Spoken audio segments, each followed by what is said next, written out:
Hi guys, welcome back to I Came with Fire podcast. Tonight we're here with David Zhang from China Insider. We're really excited to have you on. Been trying to have somebody come on that we could talk to who genuinely is an expert in all things China for a while. I came across you on social media and got really excited when you wrote me back and said you were down to come on. So I appreciate you coming on, man. Yeah, thanks for inviting me, guys, Brandon and Zach. It's great to be here. Loved what you guys do, and excited to talk about China. Awesome. We are too. Absolutely. So I want to hear a little bit about you, like how you decided to get into all this, a little bit about your background, like what made you decide to get into this, doing this. Uh, so I everybody knows like 2020 was pretty life changing for a lot of people. For me, I Hmm. just graduated college, so I was a teacher, and I was teaching for a bit, and Teacher. then with the virus and stuff like that. Mhm. Hmm. I got a job offer in New York City for an internship here with the Epoch Times. And so I took the offer, and I worked here in New York City for about, now I would say that this would have been my third year here. I got married in New York, pretty much live here Congratulations. now, from Canada, I should say. I Oh, was okay.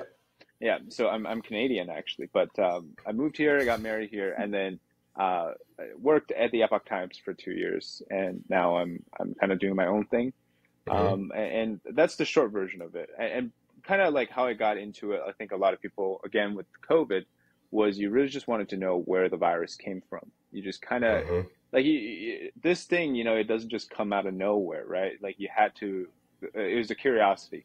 And then Hmm. my childhood growing up, I was born in China. I was my dad. He would practice something called Falun Gong, and so in 1999, the CCP started the persecution against Falun Gong. So he had to flee China, and we didn't meet for about 5 years. And then in 2007, my family, we went to Canada, and so from like very early on, I knew that what was happening in China was very much real, and it was happening to me, and this wasn't, we were doing illegal things and people were trying to chase us down. This was him having a religious belief, and the government not allowing that. But we found freedom in Canada. We settled, and so growing up, I had this kind of constant desire to tell people that, hey, China's not what you think. It's not how Hmm. they're portraying it. And Mhm. so it almost I had a natural affinity to kind of talking about it from a perspective, kind of, it's my very personal experience, but also it is a truth telling experience for me too, because I just want to tell people that, hey, what's happening is not what you think. That's Right. basically the summarized version of it. Okay. What can you expand on what you said? I don't want to mispronounce it, but I probably will. Falun Gong. What Yeah. exactly is that belief system? So you guys know how China went through 10 years of the Cultural Revolution, right? So Hmm. 67 to 66, 76. And after that 10 years, about starting in the 80s, around the same time China started opening up, there was a huge craze over what's called Qigong, which is basically like, if you consider like Chinese energy meditation practices. And so Hmm. everybody, like their grandparents were doing it, the people working were doing it, and everyone was doing it. In 1992, this practice called Falun Gong came out. It was introduced, and immediately gained widespread popularity in China because most people did the qigong, the energy practice, first for health benefits. Right? China Okay. has a long tradition of meditative practices, so people kind of were in tune with this stuff, so they used it, kind of like how Indians have yoga. Hmm. They have these like meditational purposes that could heal your body. So immediate popularity. Before 1999, there were estimated to be about 100 million practitioners. And basically, the idea is that you follow three principles. You follow truthfulness, compassion, and tolerance. And through you doing the practice, being a good person, naturally your health uh, elevated. In fact, there was a Hmm. data that I think it was the Chinese CCP premier. He said something like every year, if people practice Falun Gong, they would save the country's medical bill by hundreds of millions of dollars. But Hmm. so in 1999, the practice was outlawed by the CCP, and against all the opposition in the party, then leader Jiang Zemin, he said, we have to crack down on Falun Gong. We have to exterminate it from the face of China within a certain amount of time. And so they started arresting people, detaining them illegally. And then at the same time, they, I guess this will lead into the early 2000s. You know, you started hearing things about organ harvesting, right? So that was also the other thing that was happening to Falun Gong, then later on the Uyghurs. And Holy it's cow. simply put, it's basically it was a war on a religious group or a faith group, like what they had done with Tibetans, Christians in China, and all of that. So that's I don't know if that answered it, but that's like kind of me trying to summarize it. What was No, the that was perfect. Chinese? Sorry, what was the Chinese government like? Why didn't they like it? Because the way you explain it to me sounds like it'd be pretty good. It was saving them hundreds of millions of dollars in their medical process. Like, why didn't they like it? So the direct answer was because of jealousy, right? So I said the guy named Jiang Zemin, he was personally jealous because, like I said, there was about 100 million people in China at the time doing this practice, and they would be outnumbering the number of Communist Party members in China, Hmm. because not everybody in China is a Communist Party member. To Mm-hmm. be accepted into the party membership, you'd have to have some sort of an extraordinary path or a future going for you kind of thing, right? So they pick the Hmm. best people. So if you had a group that wasn't the CCP, that had more command or authority, even though Falun Gong doesn't really have like a religious organization, like you can come and go. There's no payments or like membership price and all of these things.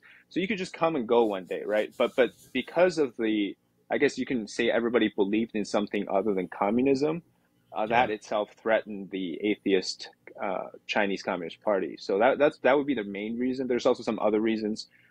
His personal jealousy of because you got to remember where Jiang came from, right? He ascended to the top echelon of power because of the heavy involvement with the Tiananmen Square massacre in 1989. He was one of the biggest beneficiary of that event because Incredible. he showed that he was willing to execute uh, the brutality against the students, and so that's Right. kind of like he didn't really have a legitimacy and a lot of credibility within the party. So he needed that something like Tiananmen Square again to improve his worthiness in the Mm. party. So that was another part of it. But yeah, the main reason was jealousy. Okay. That seems to also to be a pretty common theme when you look back at other authoritarian regimes, Mm-hmm. that they want to remove things that give people identity and a sense of like group, um, other than what the main party line is. Is anything that you can do to eradicate sense of identity and another form of like togetherness is Mm-hmm. something that they seem to hone in on. Like you said with the Uyghurs, like I've always wanted to hear and have been curious about like why that started. I mean, is it the same sort of motivation with Falun Gong, or is that there's something else there? So if we go through the timeline, the earliest group was Tibetans in the 50s. Hmm. They essentially got invaded by the Chinese army.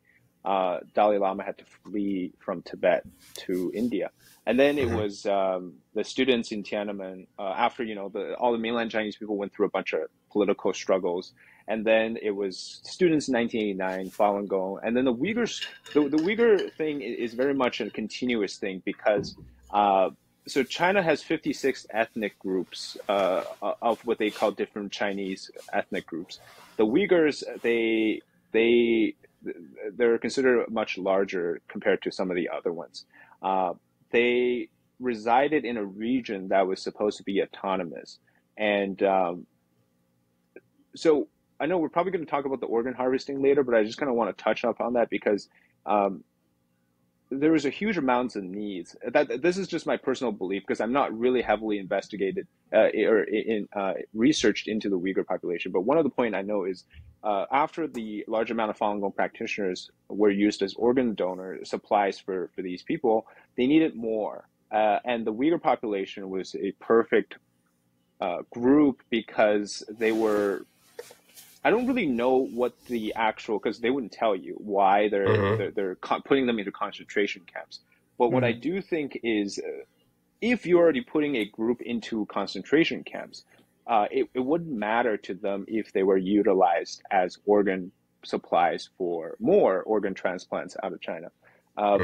But if anything, from the studies I've done on why they do it to Tibetans, Uyghurs, Falun Gong, it is simply like how throughout history religion has been persecuted. You can argue about the bad things about religion, but the positive side of religion is that it always believed in a higher order of things, and that alone, I think, again, threatens the communist ideology. Right. And the way of government, because if you don't believe the party, you don't believe the government, and you choose to believe like Jesus or Muhammad the prophet, whatever your God is, that itself is, there's a huge contradiction between that and the CCP. Something greater than the CCP, basically. Yeah, right. You can't have that. Honestly, no. And honestly, man, you're already talking about it. Like, let's get into the organ harvesting thing. Yeah. And while we have you on the subject, your brain's already kind of heading down that track. So, yeah, I want to hear more about this. I've heard of this a little bit, and it's like real big in like the black market, I believe, right? It's not like a well, I guess, known thing. So yeah, tell us all about it. Well, Zach, what you mentioned is like it wasn't unique to China. I think many countries, the criminal side of things, right, the gang side of things, like a black market organ trade, that was already happening. What China did was they systematically created a system where the police system, the hospital system, and the government work together to form this like production line of where the organs come from, how it's being sold, and who is it being sold to, and how are they going to get the transplant. All of it packaged into a streamlined system. So the thing you would hear would be somebody from Taiwan going to, like, they need a kidney transplant. They hear that in mainland, you can get one in 2 weeks. So they go there, they get a whole tourism around it, right? You go to this particular place, you stay there for 2 weeks. The price is pretty decent, much cheaper than in the United States or Europe. And within 2 weeks, you get a new kidney, you come back, and you're fine. That's how it happened. But then the big question is, I don't know if you guys know the average wait time for the United States to get something like an organ transplant, but it's a very long time. Yeah. Many people die in the process of waiting, right? So if you can get something in 2 weeks in China, does that bring into question like where that comes from, or how many organs do you have?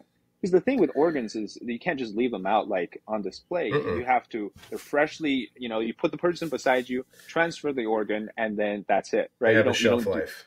Exactly. And then there's also considered another factor real quick is the organ, you need blood match, you need tissue match. And if you don't have those, it rejects in the recipient's body. Yeah, the body so imagine, kill it.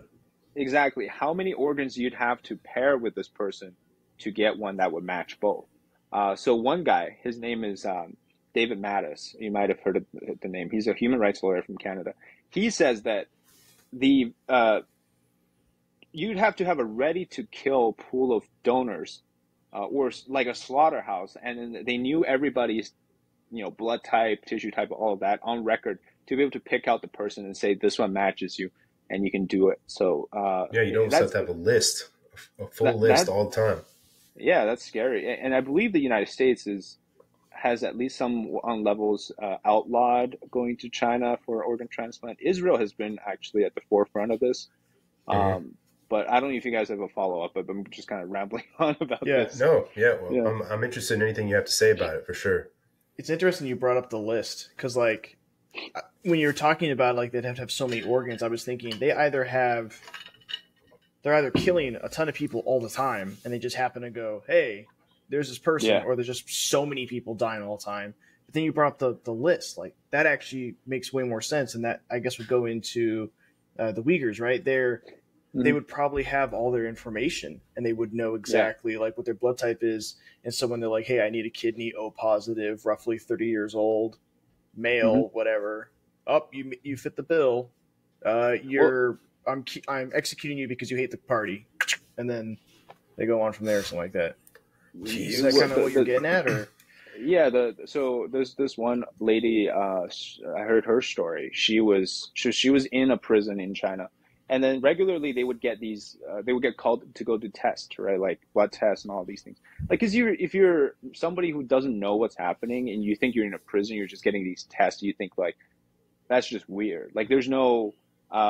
Like you don't think about what's going to happen to you. You just think that they somehow care about your health, Yeah. and then but then when she, I guess, went out overseas, it kind of clicked with her saying how, like, if you're a prisoner, there's no reason for this, right?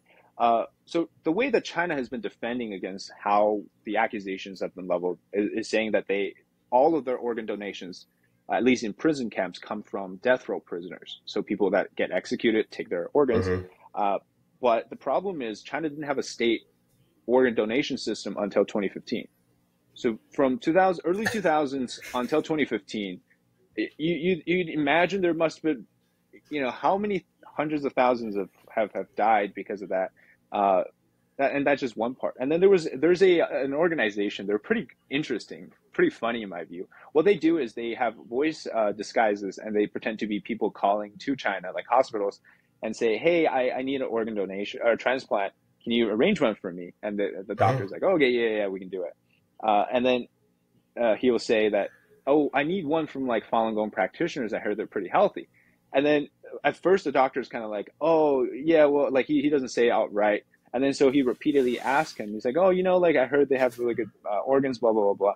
And then he goes like, "Yeah, we can get you those." That along those lines. And then you have like voice recordings. Yeah. Yeah. And then with the Uyghurs, so a guy named Ethan Gutman, he does research into this. He says, or he told me at least at an event, he says that besides the concentration camps, they would have these hospitals, and then they would have a crematorium next to it. So people that he talked to, he would see like smokes coming out of near like the hospitals, right? And then you smell the burning flesh, because if you've ever been next to somebody, that decaying fleshy smell, that you know that somebody's dead. So all of this is like the issue with this is you can't go into China and find out. You can only do so through exactly just like the COVID origin. You'll never get the direct answer from the Communist Party, and you kind of just have to trust whether you think this is real enough, right, to believe. What's interesting, you said they hadn't done anything since like 2015. So before that, they were just running rampant. But you said that these are death row inmates. They're people that are going to be executed. If it's a communist country, they'll just, if you're a healthy individual and they don't really care about you regardless, then they'll just charge you with whatever they need to put you on the death row, right? Like they're just like, you committed this crime, it's against the party, so now you're on death row. Yeah, the endless amount of reasons that you can be put on for a crime, right? Death row, or just sentenced to something. They can make up anything for you. And I'll tell you something else too. This was rather shocking to me. Now I believe it is extended, like the organ harvesting thing has extended outside the prison system, the concentration camp systems, because there were videos that I saw on Twitter of young kids, like literally 13 to 15-year-old boys. They came back in body bags, and there were shots of them having like their organs carved out. So this is now extended like into society. And so, because eventually you run out of people. Like it sounds really bad, but eventually you run out of people, and that's where it gets scary. So I have two questions. When 2020 was going on, I remember there was a video that circulated on social media, and it it was subtitled. I don't speak Mandarin, so I had to trust the subtitles. And it's these two men, and they're going in. It looks like some sort of underground facility essentially, and then they end in a cutout where there's all of these bodies stacked on top of one another. Have you seen this video? I saw that. Yeah. Okay. My question is, I never found out if that was real, first off, but the implication at the time was that it was victims whose organs were harvested. Yeah. And that essentially they were just being stored in underground caverns or whatever. I mean, how much truth is there to that? Is that something that isn't true? You get what I'm saying? Yeah, well, for that particular video, I know what you're talking about. I can't Okay. confirm whether that's true or not. No, for But sure. I'll tell you this: human trafficking, child trafficking in China was a big issue when I was like 3. It's still a big issue now. It's going to be an issue going forward. There's like the whole thing with human trafficking in China. It's just so crazy. A lot of these, especially young boys, they get trafficked, they kidnapped, and then their organs get taken out. So it's really sad because last year there was a saying in Chinese internet space how kids are like so there's different age group classes, right? Older people, they went through a bunch of like political struggles, cultural revolution, all that. Then the younger class, now they're facing all the struggle with the economy and all this. And then the kids, they thought the kids would be safe, but then no, the kids are also victims now because they're going to be like, you could lose your kid on the street. They could be kidnapped and then just killed off for their organs like that. So like, it's a very real issue. I just can't tell you whether that video was real or not. It looked pretty real to me. It did definitely look real to me though. Just the scale essentially is what I have always wondered, if because that the video is pretty dark, and not just it's scary and sad. That was my other question with this is human trafficking. Obviously within China is very populated, a very big space, but how much do you think of the human trafficking that it goes around there and for the organ harvesting comes from outside of China, other than just like Tibet, right?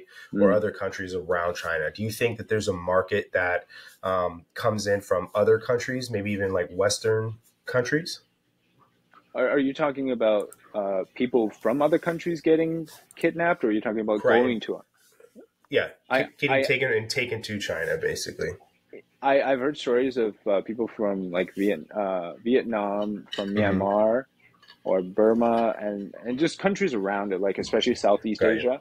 And then I've also heard the other side where they go to Burma, go to Myanmar, and then they get killed there. So there's it's a whole messy situation, and that's the issue. Like, it reminds me of fentanyl, right? Because you know how China's all like, China right now is saying, oh, we're going to work with the United States on fentanyl. Well, the thing is, they haven't been able to stop child trafficking in China, human trafficking in China. They haven't really tried anything. You got to remember, China has this whole vast surveillance network, right? If they try to locate somebody, they can do it instantly. There's no reason to believe that China says we can't track down somebody who's been kidnapped. They can find anybody. If they can find you when you tweeted something on Twitter in China, they can find you if you've lost somebody. So for them to say that we're going to crack down on fentanyl coming out of China to Mexico, or human trafficking, child trafficking, organ trafficking, all these things, they don't want to do it because the biggest reason is Communist Party officials themselves have done organ transplants. This is something that benefits them. So anything that benefits the party, they will just shut one eye and pretend like it's not happening, as long as it doesn't threaten their own safety and stability. They give out the perception to the world that like, oh, we're going to help, but then they do nothing. They do absolutely nothing. Yeah, no, they never do. Yeah, I'd like to make fentanyl its own subject in this conversation, right, and give it its own due. But that's something when we're talking about the human trafficking, the southern border came up in my mind, the United States southern border. Yeah. How much do you think they're actual like Chinese boots on the ground, so to speak, at least below the American southern border, whether in Mexico or other areas where fentanyl is being produced and then moved up into the United States? Do you think that there are actual Chinese boots on the ground teaching like how to make this, and would it have some sort of hand in human trafficking with the cartels? I know. See, the CCP is smart. They wouldn't. So they're. I made a video the other day comparing them to like a mafia organization. I remember that one. You don't see the mafia bosses do the dirty work, right? Like doing the fentanyl work. They know that the cartel has an extensive criminal system with drug trafficking and all of that. All they need to do is supply the ingredients to make it. But I know you also touched on the southern border because you have there was a record level of Chinese migrants coming across, right? That's also another issue I know alarmed a lot of people. But I personally think with the drug side, they're just doing the business, but they know that as long as they can keep the supply, it's gonna Mm-hmm. eventually kill many in the United States, and that's a Mm-hmm. long-term goal. With the people, the migrants, I would say that that's largely because of the economy. The people Mm-hmm. that are making the dangerous journey through like Central America and up, many of them have like been critical of the CCP. So if they stayed in China, they would die. So these are people that have fled, and then they're using the weakness of the southern border to try and get in the United States with kind of some of the avenues, unofficial avenues that exist. Got you. Yeah, well, Okay. like it's another way to exploit, right? Because if you can't, because you can't really leave China right now. If you Mm-hmm. can't have a direct flight to the United States, so the only way for them is somehow make it inland, seek Gotcha. refugee, and if you get approved. Understood. Okay. Yeah. No. So, I saw earlier today. This one I was really excited to ask you about is this potential coup that you were talking about. Yeah, This Prigozhin style thing that we saw in Russia potentially with the rocket team, like you said. yeah, Would you expand on that? Because I mean, this is something that Zach and I have talked about before. Is I hate to see chaos around the world, even though it's inevitable. Hmm. And certainly, if there was a coup in China, there'd be massive chaos and loss of life. But honestly, that seems to be about the only way the CCP would be stopped is some sort of coup. So can you go into that? I want to hear about that. So first of all, I'll make the disclaimer right now because again, it's still a rumor, but it's one where you have substantial information available now. That's why I Mm-hmm. knew about this about 3 weeks ago, Mm-hmm. or 2 weeks ago. I haven't made anything until today.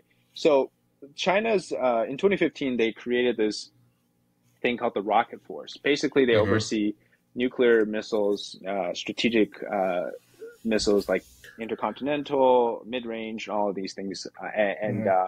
the team, so the generals who in the past saw the team, so it's from 2015 onward, the current generals that are in command, all of them they've been all involved in this anti-corruption investigation.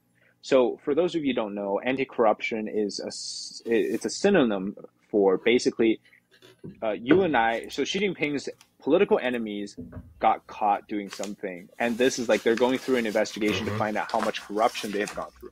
In Right. reality, it's just to eliminate them, right? So they've been detained, they're being questioned. At the same time, there's a former Rocket Force general who allegedly hung himself Okay. because of work stress, because of family issues. That's what they're claiming. And then there's also Mm. the Chinese version of the Secret Service. He was also a former head of that. So the Secret Service Okay. of the CCP, they see the protection of Xi Jinping and all of the people in the party. He also died a very mysterious death. And then the days Interesting. coincide, like so they all died kind of around the same time. But then the announcement for the death didn't happen until like recently. And then so today I saw the South Maybe he China was Morning. paddleboarding. maybe, maybe he drowned from like the apartment.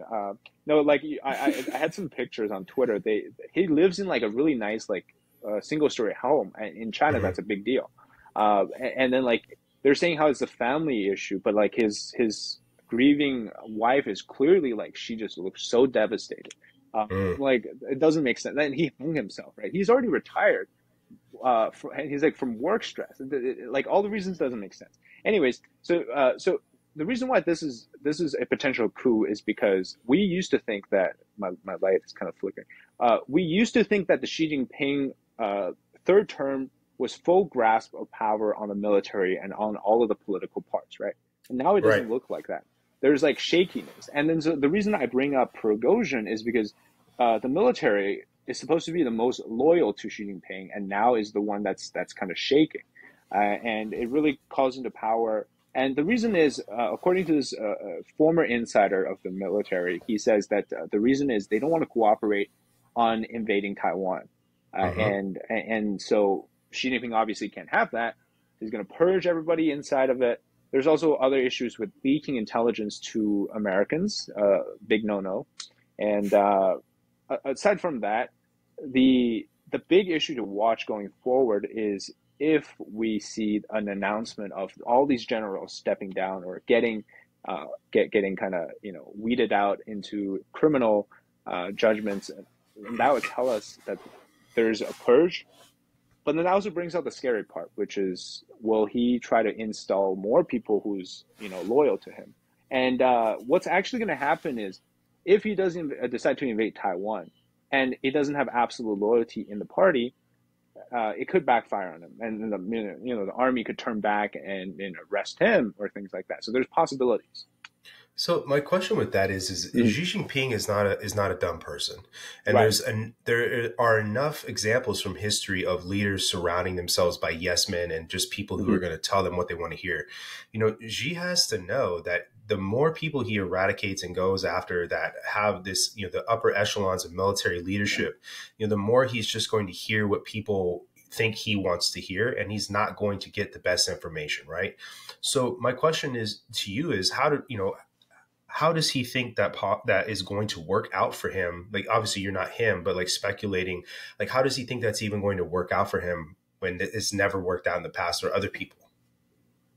Yeah, but I think that's the dictator mentality, though, is they think that by eliminating everything, that it's just going to turn out right. Well, like you said, it never works. I think you just formed it pretty well. I think in the end, it's always it bites themselves back, shoot themselves in the foot, because what loyalty as a definition is, like, it's supposed to stem from the heart, right? You agree with this person's ideology or his or her values, but it doesn't come from you being fearful of this person. And that's what really Xi is ruling on, is the idea of total fear and total loyalty based on that. And but I'll tell you one thing, though. This is what the CCP has been really successful in, is brainwashing. They've created enough loyalty through just simply corrupting the minds. Communism just does that, and so they have some people that are really just dumb enough to believe that that's what's going to happen. So we have to follow Xi. We got to go take Taiwan. We got to dominate the world. Next step, we got to kill the United States in their power, and then restore, the rightful CCP world center and all of these things. So I wouldn't bet on everybody kind of not following him, but I also would think that there is bound to be some oppositions. We're seeing the tip of the iceberg on that now, and then that's dangerous for him. I feel like the more he goes through and just cuts limbs off this tree, more he's going to lose some of that military prowess and strategic thinking, and in turn kind of speed up the lifespan of his dictatorship. You know what I mean? Yeah. So it's kind of, that is wild to think about what sort of balance must exist there with you're never going to eradicate all sort of opposition, because you're never going to know who has opposition in their brain.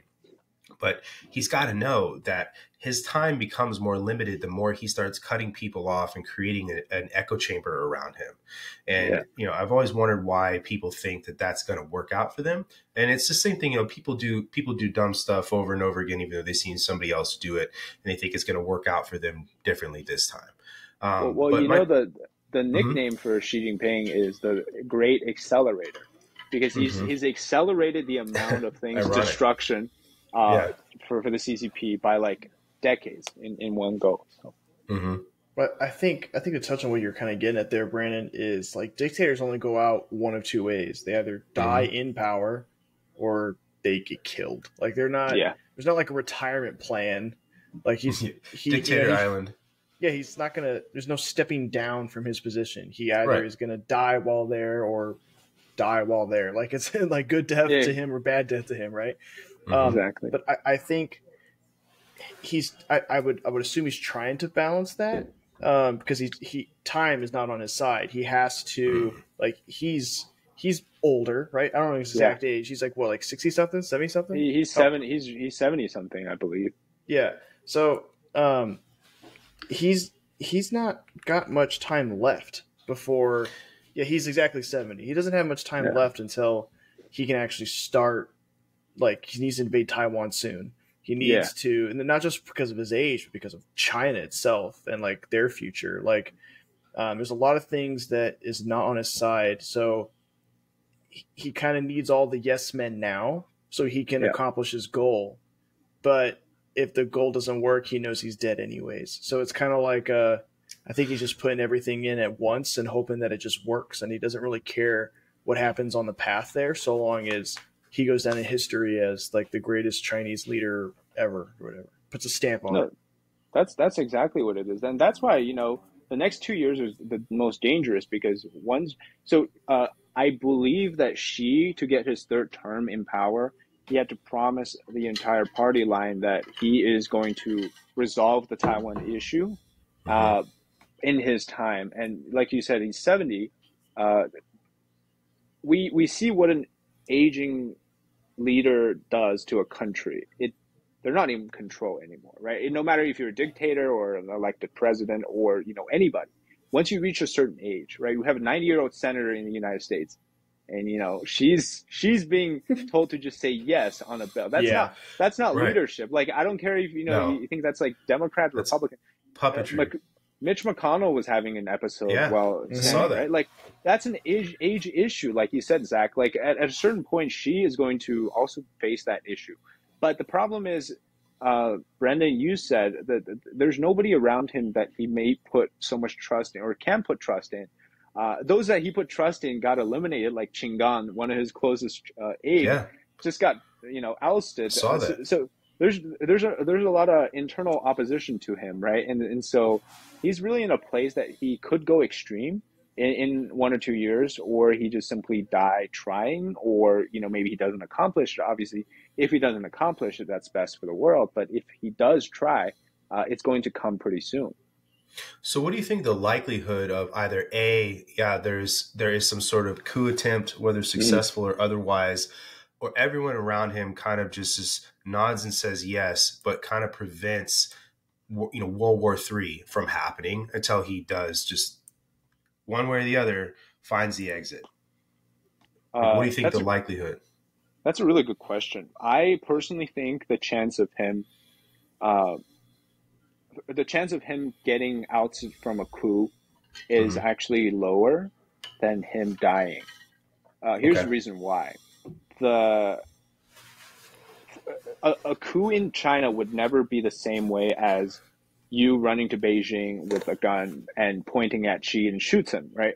It would have to be multiple different smaller parts of people with, like, you'd have to have 5 or 7 Prigozhins who all at the same time are fed up and have enough power to do so. Now, I mentioned China has a whole surveillance system, right? And then the second layer, so the first layer is they know what you're doing all the time. The second layer is everyone in the CCP is kind of like they're all partners in crime.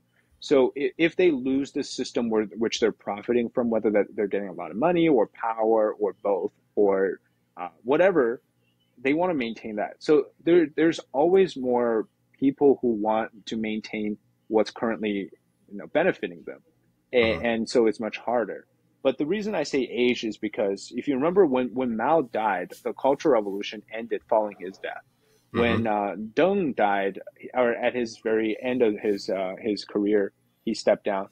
China went through like different changes, and so each leader, once they truly step down, that's when things actually change. And so for the first 10 years, for example, Xi Jinping, he had to fight through a lot of that his predecessors put through before he can grab onto all the complete control and things like that. So I see it's more realistic for him to end in him dying and then China changing rather than a coup. But that's just because I haven't been in China and I'm not inside the CCP, so I don't know what's going on there.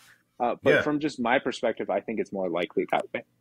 I think you're right though with what you're saying, because China's not North Korea, but if you look at North Korea is just extremely extreme when it comes to dictatorship, communism, all that type of stuff. And pretty much everyone in North Korea, if you're not on board if you're not ratting on your neighbors, if you're not on board with the whole thing, then you get eliminated pretty quickly and you don't get the stuff you need. China's not that extreme, but I would assume that it's similar to where even if you had a coup, it'd be kind of difficult because you would start talking about it. Maybe there'd be a little bit of planning, but then one of those people is going to go, no, you're against us. And then it's all destroyed. It's outed. And then they purge it. And then it would take months, years again for it to even start growing back. So exactly. Yeah. I think one last point real quick is there's always this idea that China is communist, right? That they study communism, Marxism, Leninism, all of that in schools. They have a communist party, but then this is some point people may not understand. It's not just communism. They have elements of fascism. They have elements of like totalitarianism, authoritarianism.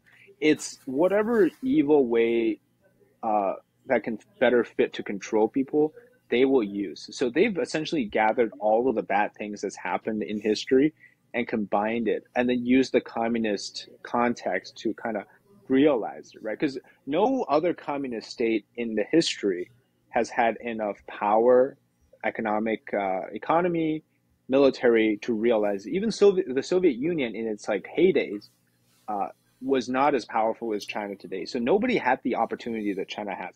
That's what makes the Communist Party so dangerous, is because they have the resources, the human population, the scale to do things that nobody would be able to do. And that's really dangerous, I think. So I was having this conversation with somebody the other day, kind of what you're talking about, that this isn't just a repeat of the Soviet and American Cold War. Yeah. Mainly because the Chinese are not the Soviets. Right. In a lot of different ways. And you really hit on the biggest one is their ability to produce. And the Soviets just didn't have that capability. But the question that we kind of got into the most is, I almost feel like Soviets as a whole, like as a people, they had more belief in that Soviet cause than it seems that the Chinese have in the CCP cause. And in my opinion, that's a big factor. You can't discount that. You have to have the following of all of these people to be successful. You can have, let's use Formula One, right? You can have this amazing car, but if Max Verstappen is not behind it, you're not going to win, right? And Max would be all the people, right? So, I mean, would you agree? Is that something that, how much dissent is there with the Chinese people with what the CCP? Because I see a lot, and I feel like there is a lot. But I mean, from your perspective, how much dissent do you really think there is with the Chinese people versus the CCP? No, that's a really important point you made there. China has 1 billion more people. So if you say that generalizing that everybody is dissenting, that wouldn't be right. To say that nobody is dissenting, that wouldn't be right. Well, the truth is, I believe, is that the younger generation today, they are less in tune with the communist stuff.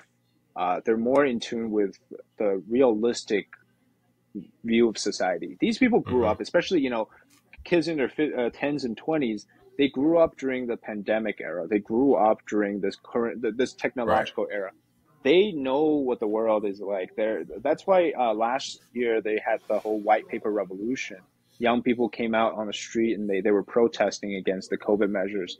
And then, so here I talk about this thing called the iron fist of the Communist Party. What it does is like, imagine a giant fist, like a hammer just crushes you, right? In the early days, their main target were the working class people. And those people got older, right? So now they've gone through the entirety of the oppression of communism. And then the people growing up during like the 80s and 90s felt like, oh, there was a sense of hope. And then boom, 1989 comes around. The students get crushed by tanks. And then, the 90s, the 2000s happen. People again saw hope for like 20 years.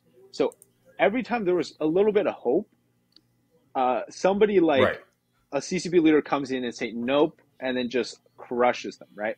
So under Xi, like the extreme censorship, surveillance, all of that, it's crazy. So I think more and more people are being fed up, but then also different generations of people are being fed up. So if we can somehow connect each generation, and that's why I think them being able to climb the firewall and learning about all the stuff outside is so important. So they can piece together the puzzle and really form a great understanding, like what you guys and I are able to do outside of the firewall about why the CCP is bad for them. if they can string it all together, I think their hatred or their dissent would make sense for themselves. Because right now, I think a lot of people are fearful, angry, fed up, but they just don't seem to know who they should be angry about. Is it Xi Jinping? Is it the police? Is it somebody in the government? Right? They don't really have a pinpoint yet. I wanted to go back to what you. Yeah, so I was gonna to go back to what. sorry, Brandon. Go ahead. To go back to what you were saying about that glimmer of hope and it getting taken away. Like, I read somebody essentially postulate one time that the reason why that is because, and please correct me where I'm incorrect, right? That the Chinese culture is extremely old. It's much older than the majority of other cultures around the world. They see themselves essentially as the center of the world. Yeah. Is that where that comes from? Is this just long heritage of, the Chinese seeing themselves as this like the global center of everything, and they keep trying to shut out the West and other influences because they see them as being the what should be the predominant quote unquote theme around the world? Where does that come from motivationally?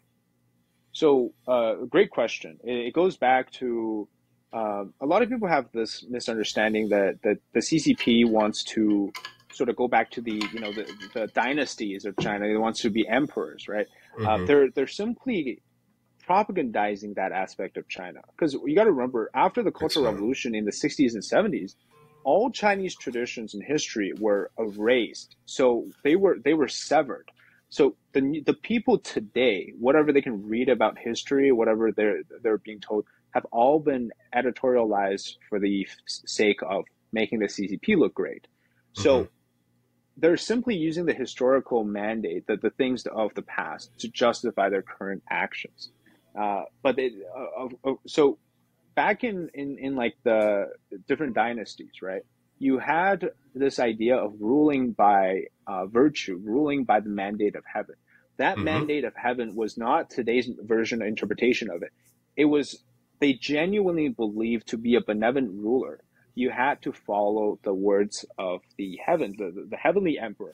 So the divinely appointed person had the right to rule, not because they were privileged or, sorry, the background.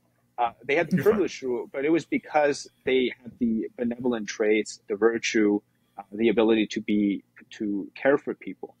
So what I think has happened is they flipped it around. They're saying now is, for us to gain back the mandate of heaven, we must conquer the world. Only then can we restore that. And they always say, like China is like middle a new kingdom. History. Yeah. So they say that China is the middle kingdom, right? It was true. Back then, countries like the Silk Road, everybody went to China because China was prosperous. So they went there and traded and things like that. But China, during that time, was not the same as now. Now what they're doing is like things like the Belt and Road Initiative, with Russia, with countries. They're using money to buy influence. They're using military ambition to threaten people. This was not, China back then was very inward. It was all about like internal struggles, like dynasties and things like that. They never really reached out, right? The only time that they really had anything outwards was against like people in the north, like the Mongolians, the people in like the Huns, I think, the Japanese, but like Koreans, and then down south they had the Southeast Asia used to be part of China. So I think it's a very twisted understanding of that. I don't know if that made sense. It makes a lot of sense. The other part of this too is you brought up about China used to be very, very introverted. My thought is that, and I've thought about this before, is that they are still very introverted. It's just now they have started almost trying to brand themselves and market themselves to market their own version of global hegemony, right? Yeah. And that seems to be what it is, that it's still very China-centric. It's still very introverted, but in a more insidious way. Does that make sense? Because like branding themselves as a replacement almost. Does that make sense? There won't be any diversion from the Chinese way, but other people should have it, essentially. Exactly. No, that's what they're trying to create, the alternative world order, right? They don't say it's the Chinese way, but they make it like they're saying, oh, it's with Chinese characteristics. It's more Hmm. like with communist characteristics, but the whole idea is that they say um, our version of, so they also have their own versions of democracy, Hmm. elections, things like capitalism and all of that. But they're saying our definition of democracy is and human rights is better than your version. And Hmm. so they twist the definition of democracy. Everybody knows democracy, majority rules, whatnot, simplest term, right? Hmm. They're saying, oh, well, China elected Xi Jinping with 4,000 votes in the National People's Congress. He has Hmm. 90% approval rate. That's true democracy, right? But then we all know that that's not how it works. You have to Correct. have actual elections. You have to have people that are elected to the position, and you have to have a constitution above everything else. But guess Hmm. what? In China, the party is above the constitution. All these things. Anyways, just to give an example. But the reason also why they need the alternative world order is because it's the only way for them to legitimize what they're doing. Otherwise, they're just seen as an invasion to the Hmm. existing peaceful world, right? The United States after World War II has essentially been, for good or bad, the peacekeeper for the world. Hmm. There's a lot of criticisms that we always get here. Oh, you guys invaded the Middle East. You guys, involved in all Right. these things. But if the Right. United States wasn't there for World War I and II, we would be under, or maybe not the North America, but maybe Europe would be under Nazi occupation, Asia will be under Japan occupation. We would Hmm. have a whole different world. So Definitely. it's like people just think that America is just all bad. Like there's negatives about America. But I'm saying is if For we sure. didn't have America, we'd have communism on the east, and we just have fascism or whatever else on the west. Hmm. And we're talking that. So they need legitimacy. That's what they need. Hmm. I feel like it's well, Zach. I want to give you the opportunity to ask you the question or let you ask the question you want to ask real quick before I segue into where he's headed. So I feel like. I wasn't gonna ask you a question. I was just gonna kind of touch on what you were saying earlier, Brandon, about how like you said the Russians, they felt way more, the Soviets at least, they felt way more invested Hmm. in what was going on Right. than the Chinese. And then you kind of talked about it, David, about how like they had like their heavenly leader, right? I was just going Mm, to touch on. I think that kind of comes down. We talked a little bit in the beginning, like the Chinese, they're pushing mostly like atheism, like there is yeah, not Hmm. a god. There's like all type of stuff, right? And I think because the people today, they don't have like a belief in a heavenly thing. They only can believe in the party, or they can only yeah, believe in Xi. They're not going to have the same like motivation or I guess backing or I guess self support for it than like the Russians did. Because like the Russians were like it's like yeah, 70%, 80% of all the Soviets were like Orthodox Christians. Orthodox. Yeah, yeah, yeah. Hmm. so Oh like they yeah, still had a huge religious backing behind their like their country. So they had Hmm. like that, I guess, the internal worth, and I think It's like a that's what we're kind of purpose. getting at. Yeah, purpose, no, a yeah, higher calling. I think as you're kind of getting at too, Dave, is like the current generation is growing up like the technology jump, all type of stuff. You're saying they're mad, but they don't know who they're mad at. Well, they don't know who to properly seek for like guidance or exactly. for other stuff It's because perfect. they're just lost entirely. They don't have Yeah, whether you believe in a god or not, the religion, if they had like a religious reach out, they probably would be able to come to like I guess collectively a better solution. So yeah. Oh, no, what you said was perfect because the whole thing with like the craze with like the meditations and stuff was because for so long the Chinese people didn't have a religion. They're like because throughout Chinese history, people have always believed in gods, right? And mhm. Hmm. the idea of not believing in something spiritual or like godly was just like it was not Chinese tradition. So like for Yeah, there was an empty void that people wanted to fill. That's why it gained so much popularity. And then the CCP is like, nope, you got to stay atheist. I mean, it's fine. Like it's fine if you're atheist, but at least you got to have a choice to be able to choose, right? And when Hmm. you yeah, don't have that choice, it's like you're missing a part of the spiritual journey, whether to realize you're an atheist or a Christian or not. And what that does to people, I think, in my view, is you're missing a part of the psychological aspect. Because Exactly. one thing my view of religion is that it gives you a moral restraint.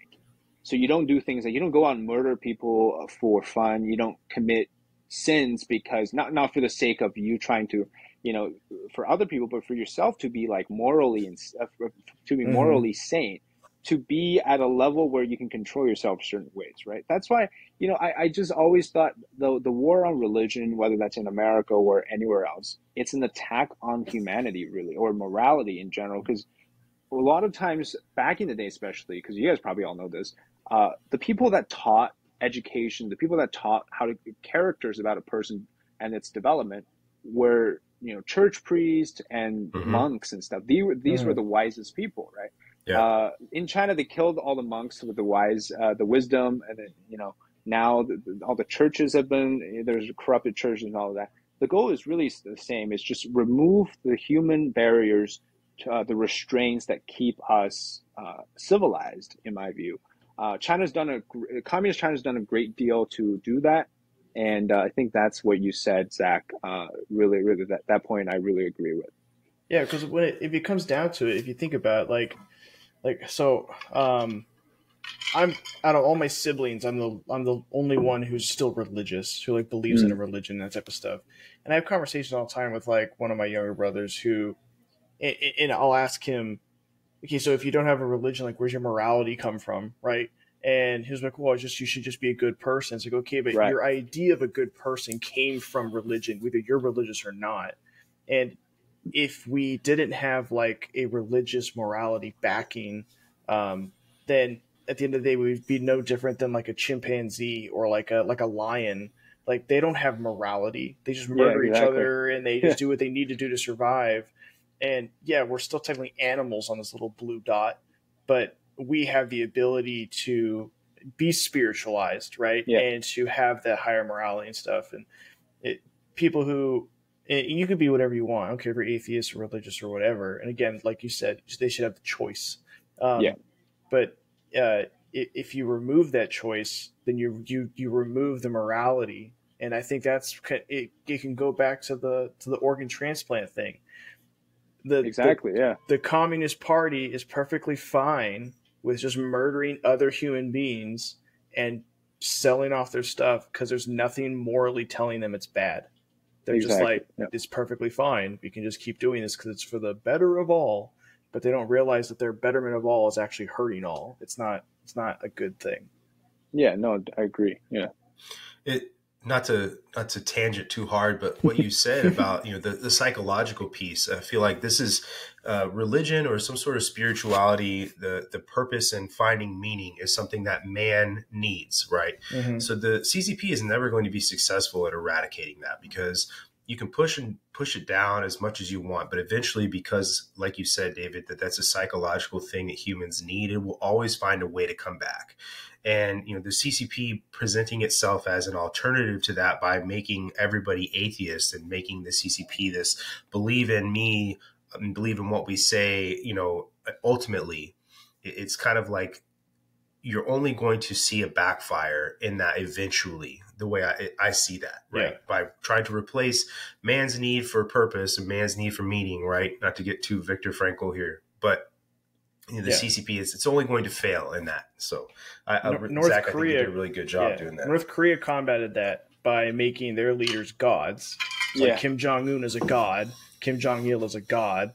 And then they actually just took like the Christian Bible and rewrote it. And it's like Kim Jong-il is Jesus. Like that's how they combat it. True. They went, oh, we understand that humans need a belief. Okay, they'll believe in the dear leader because they're all gods. They don't poop. They don't do anything weird. They're not humans. Well, right, China now has if you go to like one of those churches, they'll hang Xi's portrait and Mao's portrait next to the cross. Oh, like North Korea. It's like, and they're also like rewriting the Bible and things like that. So it's like you're really how are they rewriting the Bible? Well, I haven't.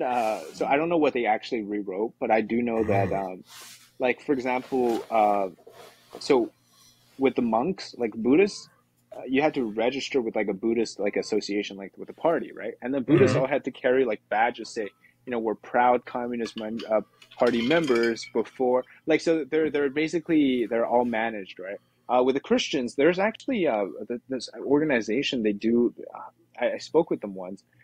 They basically try to humanize Jesus in a way that like strip his his divinity, godly, yeah, his Right. give him his godliness from, divinity.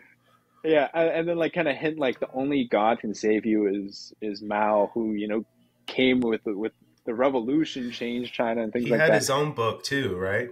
Yeah, well, yeah, The like you little said, red in North book. Korea, the Mao's craze was the call of personality was that everybody had a little red book. Hmm. So it's pretty funny actually. I heard this from an uncle. So every morning you get up, you read Mao's little book, and then you make a reflection.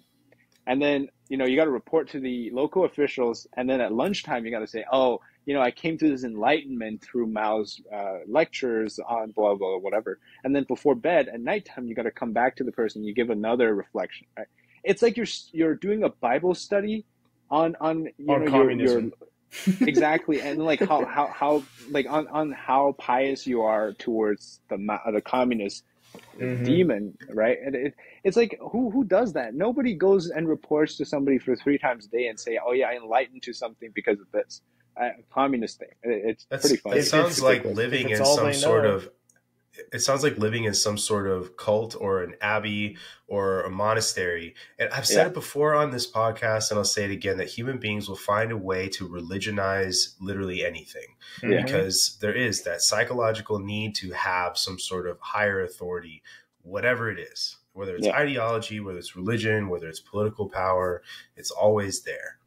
And it defeats the whole promise of communism, right? Which is like apparently Hmm. everybody's supposed to be equal, but somehow every time one guy just rises above everybody else and says, "Hey, I'll lead Through you guys magic. there." The But magic of Exactly. I'm communism. not equal to Is there, you because I'm a Yeah, yeah, yeah, yeah. god, and exactly. you're nothing. So give me all That's your right. money, Exactly. please. Yeah, yeah, So I want to go back to talking about China's influence, and yeah. obviously I want to hear about what the reality behind BRICS is and the Mhm. purpose of the gold backed yuan. Yeah. So it very simply put, the yuan itself isn't a convertible currency. So what that means Hmm. is, if you took the yuan and you made it convertible, Hmm. meaning it can be freely traded, then the value of yuan, we don't know how much it actually is valued at because the CCP Right. controls the rate of it, right? Then instantly, what's going to happen is you'd see people draw money from the bank and turn it into the US dollar because Hmm. the yuan, again, it has no credit backed system like the United States has for so long. It doesn't have the good credits. And because China has, for the longest time, artificially manipulated the value, there's really no way for you to tell whether that's worth anything. Now, the reason why it works in the BRICS system is because it's kind of like a poker chip. So Hmm. if I'm China and you're Russia, right, and you want to Yeah. buy something from me, what I can do is I can give you this token, and I can say you can use this to trade with me from now on. When you give this to me, you don't have to worry about changing it to US dollars. But then Hmm. the thing is, if China wants to do something with another country that doesn't take yuan, they still have to trade in the US dollar. So basically, what I'm trying to say is the yuan itself doesn't have any value. If it's really trying to go into the international system, it eventually still ends up in the US dollar system anyways. So the whole talk about it being able to replace the US Hmm. dollar, it's at least right now impossible, Hyperbolic. hyperbolic. But it does work as a token within the countries that do accept it. Hmm. But for example, Your if you explanation examine, of it being a casino and like yeah, chips made perfect sense. Like I was like, duh, like that Yeah. works because like so poker chips mean they have no value outside yeah, the exactly, casino. They mean exactly. nothing. And another thing to note is every country in the last few months that has said to accept the yuan as the alternative, if you go dig up through what's been happening in their country, they're either low on the US dollar reserve, so they have no more US dollar foreign cash to spend, or they have really bad economy and they can no longer sustain the amount of imports that they're getting without resorting to an alternative from that of the US dollar. Mm. And because what they're trying to do is China's trying to make this alliance with countries that, Argentina, Brazil, uh, Brazil one Saudi is Arabia, scary. like a lot of the countries that they want to ally with, they all belong to that kind of like on the fence countries. Like there are all the countries that if China and the United States went to a war, these countries would kind of be like on the fence, like they don't really know who to go to.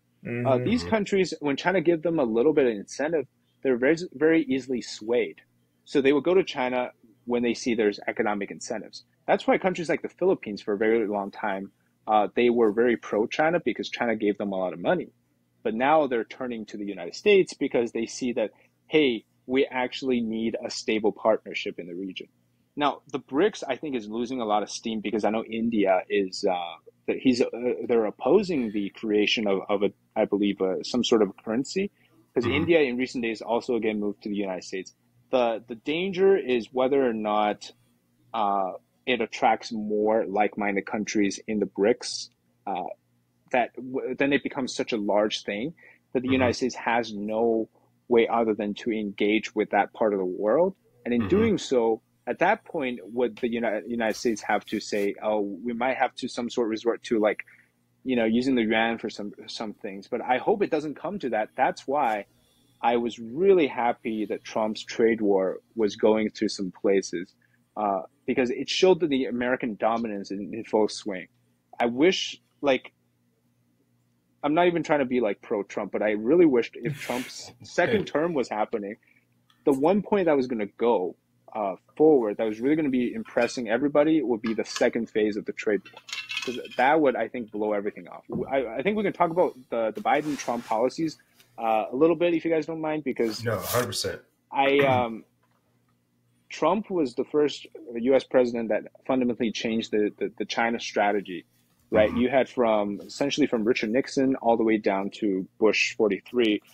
They all maintained that so-called engagement policy with China. Play Mm-hmm. nice with Mhm. China, you get something back.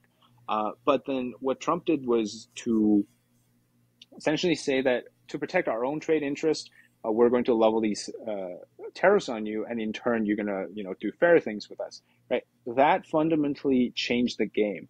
Now, Biden, for some reason, before this year, was largely continuing Trump's policies on Mhm. certain aspects. I was very Yep. happy actually with Trump or with Biden's continuation of Trump policies, but then starting this year, I don't know if they ran out of the the blueprints, or if they're trying to innovate or something, but it's going back to that 40 years of engagement again, and then that's where I started like criticizing them more, because I'm like, you encourage people to do the right things for a long time, but now they're really pivoting away from that.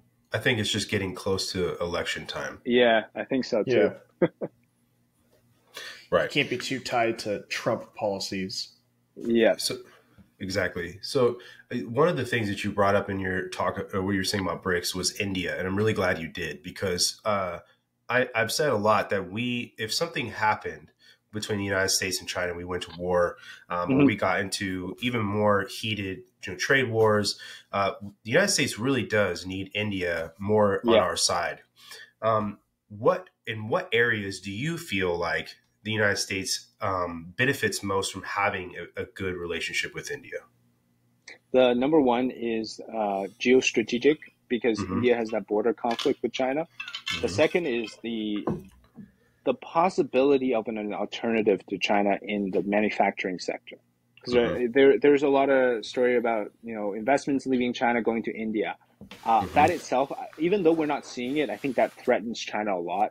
Because Mm-hmm. right now the amount of job creation it would make for China would have been huge in this dire economy situation right now, but it's going away to other countries. And the issue with India is India has similar population. It has, in my view, a smarter population, uh, Mm-hmm. a fluent English speaking country.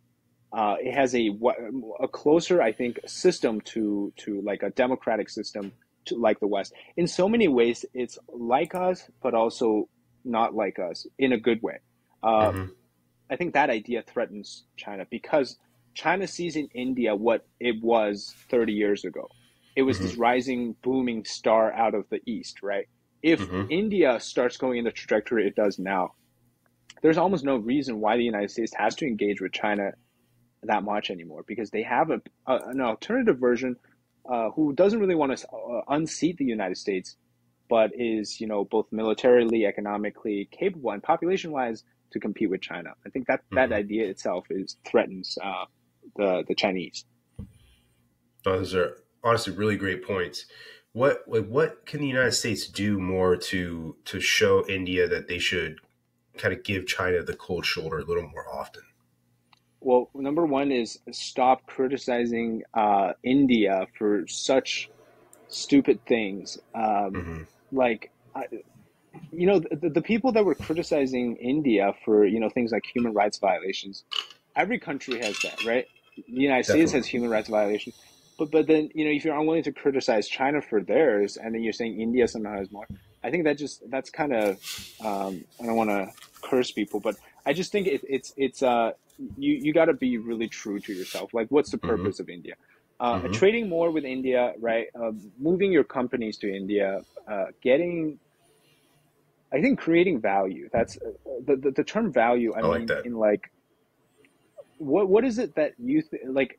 India doesn't need the United States, right? But we Mm-hmm. actually need them. So, what is this common value thing that we can create? What I think is preserving the safety of the region, because India knows that China wants to threaten them with the border disputes in the Mm-hmm. Himalayas. Mm-hmm. So, is there a way we can ensure that with the Pakistan issue, that region in the Kashmir region, which is where India, China, and Pakistan share like this contested area in the Himalayas? Uh, will the United States step up to ensure that India has, some say in more say in that?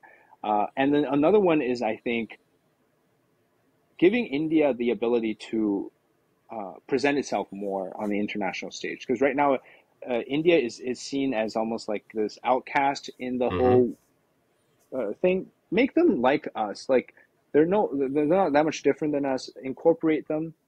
They might be somebody who looks different, but their way of life is much closer to us. And I think I just agree. creating common value. Yeah. Yeah, I think India sees themselves, whether other people do, as a global power. And Yeah. the more recognition they get from the United States, I agree. I think that is one of the biggest ways that we can do that. And I think another is just creating more avenues for Indian students to come and develop some of the STEM institutions in the United States and bolster things that way, because you're starting there, getting younger people involved and talking to each other. These just other avenues I feel like would be really great to bolster those relationships. But I've often also continued with the BRICS thing, gotten the impression that the Chinese and Russian alliance really is not as strong as Mm. Putin and Xi like to pretend it is. Like, what are your thoughts on that? That's an ongoing thinking in my head is how Mm-hmm. strong is it really, right? Because on the surface, it seems like whenever they meet, they always say that it's the strongest bond ever, and Mm-hmm. but then at other times, I'm thinking because the CCP really wants to secure itself before all others. So if they somehow were threatened by this connection with Russia, like say they got sanctioned, or if Putin falls from power, China's number one choice is to protect itself Mm-hmm. over protecting the relationship. So in that respect, I think that China and Russia's relationship is really about how China can utilize Russia more, and if Agreed. Russia is of no use, it will be kicked away. On Right. the other hand, I do think that Xi himself sees in Putin what could be his own downfall as well. With Prigozhin, especially, we saw that how easily it was able I to like that. like go into Moscow or almost make it into Moscow and touch Putin the way that Mm-hmm. she feels threatened. Because I think dictators are alike; they think Mm-hmm. alike, and that's why they bond with each other because they're bound by the idea that if we lose power, that's it, right? Right. There's no stepping down. I think in that respect, they really want each other, and also I think there's a whole idea of the your you it wouldn't be your enemy's enemies our friends. It would just Mm-hmm. be we share this common idea of rejecting Western Right. encroachment. I think Mm-hmm. that's what they're really trying to like sell at least Mm-hmm. to the rest of the world. I think they're doing a pretty good job, honestly, Yeah. Well, I was gonna say I think of pre-Ukraine selling. conflict, I think Russia and China thought each other as pretty equal, and that Yes. like Yeah. they respected each other. I guess on that realm, I think post-Ukraine, Russia is China's bitch. Like Yeah. Oh yeah. Oh yeah. China 100% now controls Russia. Yeah. Like Putin now has to call Xi and ask him like, "What are you gonna have for breakfast?" Like that's what's going on Yeah. over there. And it's kind of similar to it's crazy, but I think it's the same. Like it's almost like a similar relationship with like China and North Korea. Like China pretty much just tells North Korea like, "Hey, just chill, stop freaking out. Like you're gonna do what we tell you. Here's a couple things. Like do your thing." I think Russia is pretty much like that kind of same situation relationship with China. China dictates what Russia does and how they do it and when they do it now. No, exactly. I do think well, that's exactly what China's doing is a center around China as the main kind of like everything else around China is the vassal, right? They're all the vassal states around China. I think that's the goal.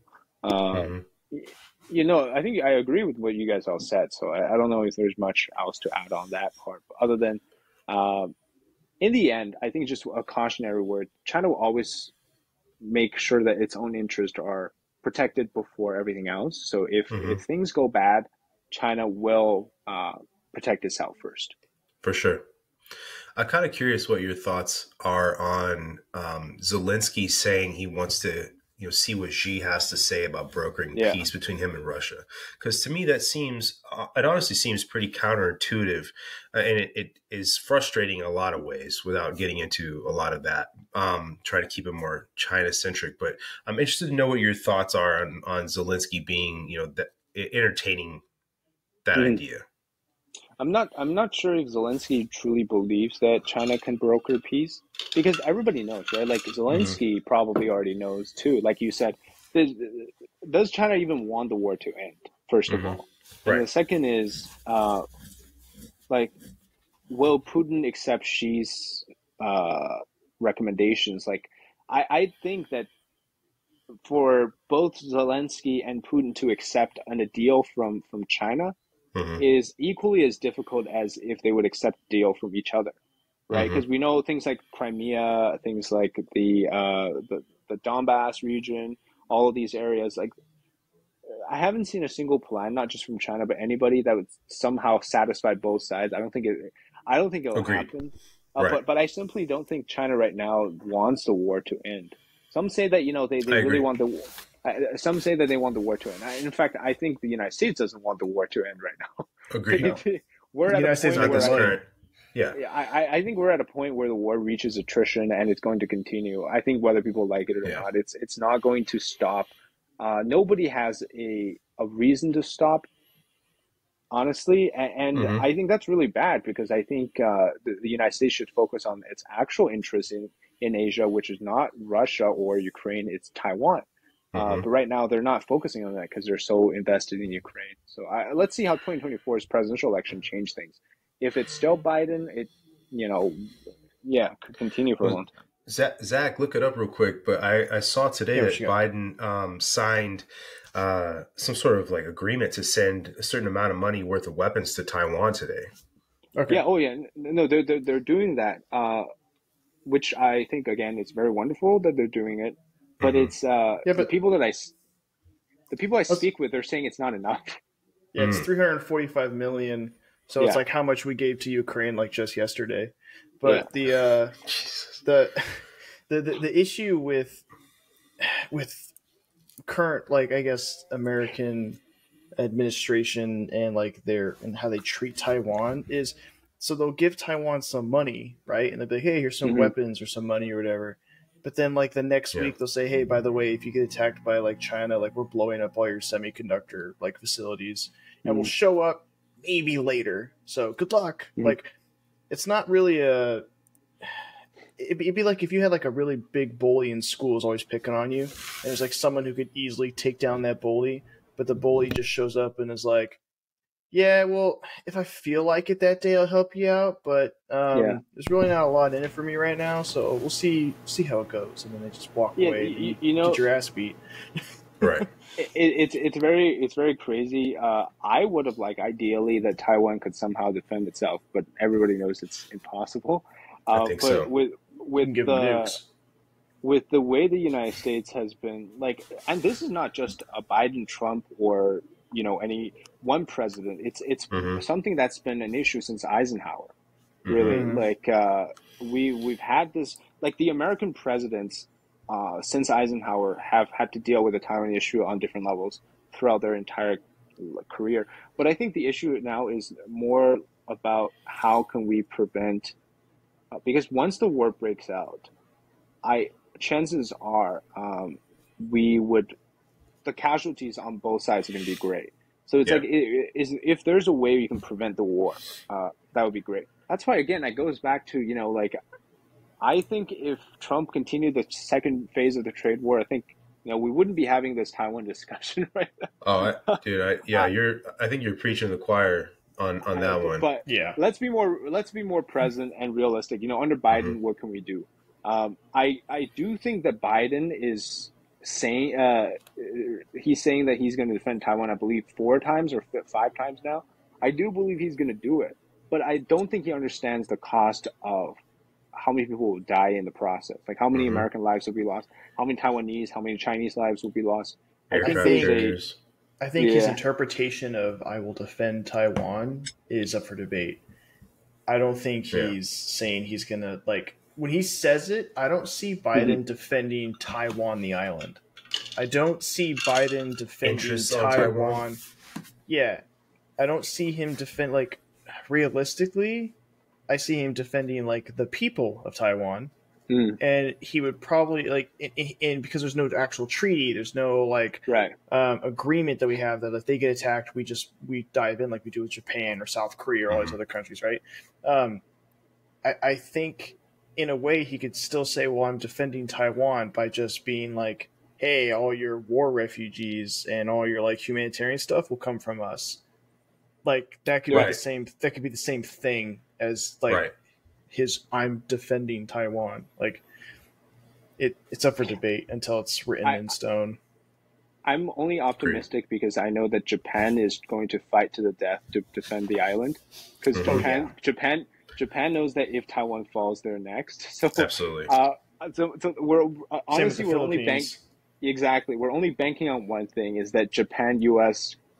Treaty suggests that if Japan gets attacked, the United States has to step in. There's otherwise, there's so many things that go into play here. We talked about North Korea several times. If China invades Taiwan, who's to say Kim Jong-un isn't South Korea, let's go? Because that's going to open up another whole can of worms. There's so many agreements that are 30, 40, 50 years old that are still in place today that if one of those countries coughs in the wrong direction, we all jump in. It's not a... also imagine, when the war does happen, it's not just going to be in Asia. No. The continental United States is also a target. It could be anything from a cyber attack to infrastructure is getting blown up to, electric grid going down. It's unimaginable to go to war. I think nobody would be insane enough to say that, we want to go to war with Taiwan. This would be conventional war. Yeah, conventional war, but it's also going to be expanded into the space domain, cyber domain, area. And China also has a lot of control with the undersea cable. So they could literally cut off communications with the world if they decide to really go there. And that blows so many people's minds when I've said that to them, that the internet actually has cables. They're like, what? I'm like, yes. How? Yeah. It doesn't just float in the. It doesn't float in. They think it does, I guess. But it's giant Wi-Fi routers. That's it. Exactly. That's what all the trees are. Oh, they're extenders. Yeah. Well, I didn't know that I don't know if it's just in the states that I travel through, like Jersey, New York, or Connecticut, but they disguise these towers like trees. They're they painted do. brown. Yep. Yeah, we have. I'm out in California, and I see those all the time. For a second, you're like, "Oh, nope, that's a tower." Yep. And it's kind of weird looking. They didn't do a very good job making them look like trees. This is what's the point? But anyway, they do for a lot of stuff, like water towers, huge stuff. They'll paint trees on them, so when you're looking at the scenery, it just looks like it's a part of the scenery, and you're that almost looks better, off. To be honest with you. Yeah. It's that doesn't seem right. So it seems just from listening to the way you talk about it that you really think conflict is imminent. And if it is, when will we see a full scale conflict, do you think? There's really 3 important timelines January of 2024, which is when Mm-hmm. Taiwan has the presidential election. There's currently three candidates. Two of them are technically like pro-China Mm-hmm. or belong to the pro-China side. One is more hardline. After that, we could see something, and then the Mm-hmm. November presidential election in the United States, also again that could be another part. And then 2027 is, I believe, the commonly heard time when this will take place. But Mm-hmm. between then, here and then, or then and now, uh, Yeah. now until 2027, I'm getting all my times messed up. The chance of something happening, it wouldn't. I'd say it would be more like testing the water with something like a special operation, like what Putin's doing Mm-hmm. in Ukraine. Mm-hmm. They wouldn't go a full scale invasion right away. It would be something like, let's see if we Sabotage. can. Yeah, like it could be sabotage. It could be like, Mm-hmm. we're taking an island close to you and see what you do. It's going to be an If exercise in the Pacific. yeah, Mm-hmm. Our boats are just here, and then all of a sudden, Right. oh no, Yeah. the boat needs to stop on the island. Oh no, the island is now ours. Like, well, it's basically, or the other way that they can do this is something called United Front. We didn't really Mm-hmm. talk about this, but so when Let's do Mao it. took over in 1949, he said that the CCP won through three magic weapons: the party itself, the Red Army, and then the United Front. What United Front is it's anything to do with sabotage, divide and conquer, Mm-hmm. spying, intelligence gathering, turning people against other people, like these kind of like espionage tactics. And the reason why the CCP is so keen on United Front is because if they can do so without firing a single shot, they would, right? Chinese tactics talk about the best strategy is you somehow don't fight, but you win the war. And Mm-hmm. in the Chinese Communist Party, there's four branches of power, really. So there's the party, which is above everything else. Then Mm-hmm. there's the government.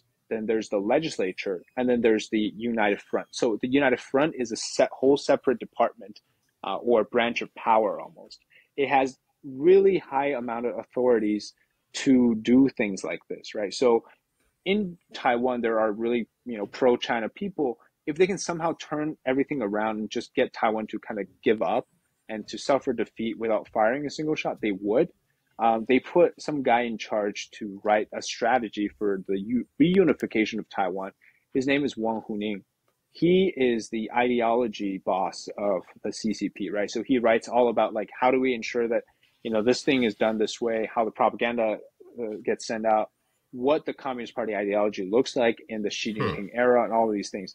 He is in charge of writing this United Front version of the war on Taiwan. So we have to really be careful because a lot of times, all of the propaganda we hear, the Chinese associations in the United States, the pro CCP, people in Wall Street, all of them, they're all part of that United Front organization work to influence and infiltrate United States. So we're actively under CCP assault by the United Front work constantly. So that could be the alternative to an actual invasion of Taiwan. So, kind of what you're talking about too, would you agree is the sort of like civil military fusion that China has, right? Yeah. Right. Could Part you of it, get could you give a explanation for people listening that may not know what civil military fusion means in the CCP? So if you're a college student, you went to MIT and you got a degree in mechanical engineering, you work for a company that makes engines, right? For example, all sorts of engines, jet engines, car engines, whatnot. And then 3 years later, you're saying, oh, I'm going to go back to China, start my own company. I'm going to make civilian engines like what I did in the United States, but just home. What I've done is I took all the knowledge I learned from the United States, went to China, started a company that makes engines for cars and stuff. Then the CCP is like, hey, you're a pretty smart guy. How about I get you to work for us? But we're not going to tell you you're working for us. You're just going to make these things for us. And then it somehow ends up in a Chinese fighter jet. And then you're like, how did David MIT graduate David, how did he take what he learned in the United States back to China and it ends up on a military plane? That's basically what the civil military fusion is. Anytime a Chinese company makes something, it can be utilized for military purposes, but it's disguised as a civilian company. And then what I just mentioned in the first part is also the technology transfer. I've successfully stolen an American technology or whichever other country. I've turned it back to into Chinese ones. F-35s, we got all sorts of things. I think China even steals things like corn grains so that they can understand how American corns are grown, and they can they will steal anything, like any bits of technology from everywhere. So that's dual use. Basically, dual use civil military fusion. It can be applied to a civilian context and a military context. Well, then, so what avenues the U.S. go down to mitigate Chinese influence and sabotage? Then, do you think? Yeah, shut off China. There's man, that'd be pretty rough. You just went cold turkey. That's like the $1 million question is how do you it is every time you do this, somebody calls you a racist, right? You're like, oh, the CCP is bad, we're gonna shut off Chinese investment, and you get this group called Cold Pink or something, supported by the the LA or San Francisco Chinese Benevolent Association or whatever. And they're like, oh, this is racial discrimination against Chinese people, blah, blah, blah, right? Calling the virus, the China virus, racist, things like that, right? I don't have an answer for you. The reason is, but I do have I guess you would say, a process. It is a loaded question. Yeah. But I do have a process, getting people to start learning, through either your podcast, watching my stuff or other people's stuff, to understand the CCP. I think it takes time. I actually, I wish the United States during, whether that's Trump or now Biden, would form a education bureau against communism. They have some stuff in DC, but I don't think it's widespread. I wish they had a system like how you would study the fascist, like Nazis, right? All the stuff they did, the Holocaust and all of that. I wish they did that for American schools and also for adult education, because I know Ron DeSantis did something like that in Florida, but I'm not so sure others. The U.S. used to do that during the Cold War when we were going against Russia. Every American knew about Russia and their communist Soviets and all the stuff that they were doing. Worked. Yeah, exactly. But today, if you do that, they call you a racist. So most school boards don't want to do something like that. Yeah, or a nationalist or something like that. Exactly, or you're a MAGA Republican, even though you might just want to know about communism is destroying humanity, but you get what's funny about the whole MAGA thing is it's Make America Great Again, but Biden's Build Back Better is the exact same plan, just exactly with a different title. It's like you went and asked Derek Zoolander to come up with a motto. You know what I mean? Yeah. It's just that's exactly what it's always made me think of. It's the same Build thing. Back Better. That's what I think is so funny in politics in America is that the same coin. Yeah. They will just come on, it's the exact same coin. They're not worth much, so pennies. Why should Western countries diversify away from China? Honestly, it's for their own benefits. If during COVID we saw anything, it's that you don't want your toilet papers to be made from China. You don't want your basic medical supplies, right, to be made in China. I just saw a story today about how there's a LA warehouse making COVID tests, and it's run by some biotech companies with Chinese ties to it. I just think anything critical supplies wise, it should be made domestically. I think that's what they're doing now. They're calling it de-risking. You hear that term a lot now. Or decoupling. It's for their own decoupling. Yeah, it's for your own benefit. It's not really about anything else other than just if you want to have things, you got to have it domestically. China's not. We saw what it did with the shipping too, right? When China was under the COVID lockdown, American shipping industry where the ports, it's a whole mess. You can't have that. We're still recovering from that, honestly. Yeah, it's crazy, and that's one thing I really don't understand why it took so long to do. like decoupling, this whole idea was seen as, again, anti-China, it was racist during the Trump administration. But now you see they're basically doing that. It's just it doesn't have Trump's sticker slapped onto it, right? That's what I was getting at earlier. Okay. The whole MAGA Build Back Better thing. Yeah. So it's another one. It's protecting your own industries, right? Yeah, that's what we've talked about before. That I'll just make this statement real quick, Zach. That if something were to happen in World War III again, I don't think the United States could get back to the production power it had in World War II after Pearl Harbor as quickly as it did. I just don't think it's possible. Yeah.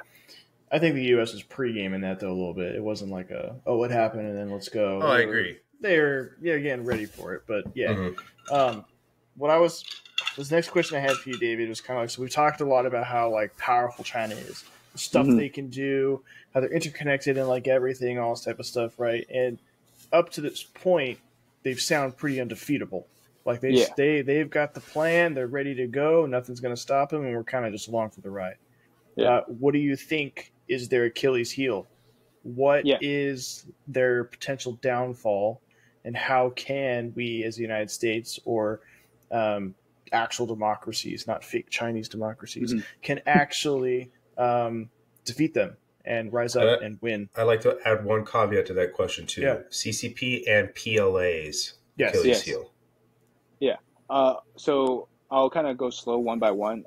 There was a former Trump State Department official who had this idea. I won't say too much because I don't know if he wants me to share. But he basically said if we can turn all of China's propaganda against them and somehow we can project it into people's hands, like what we do, like you and I what we do, and then they can actually see the truth, the lies will crumble themselves, right? The reason they put the firewall up in the first place is to stop that. So once you can change people's heart, you stop the support. For the PLA, there's internal opposition to Xi Jinping, what he wants to do. It's whether or not they have enough, whether they have enough, they think like if they're not afraid to do it. I don't think they're ready yet. I think there needs to be another trigger. So I'll leave that for now. For the Communist Party, nobody, like I said earlier, nobody believes in the CCP, or Zach said earlier, nobody believes in the CCP. I agree. They're all using it because it's a system which they can. So if we can and they're tell kind of them stuck that, in it. Yeah, exactly. They can't really escape it right now. Yeah, if we can tell them somehow that it's okay for you to leave the party, I think that's great. But the actual concrete thing I want to talk about is two. One is the economy. The economy has never been in such a bad state like it is today.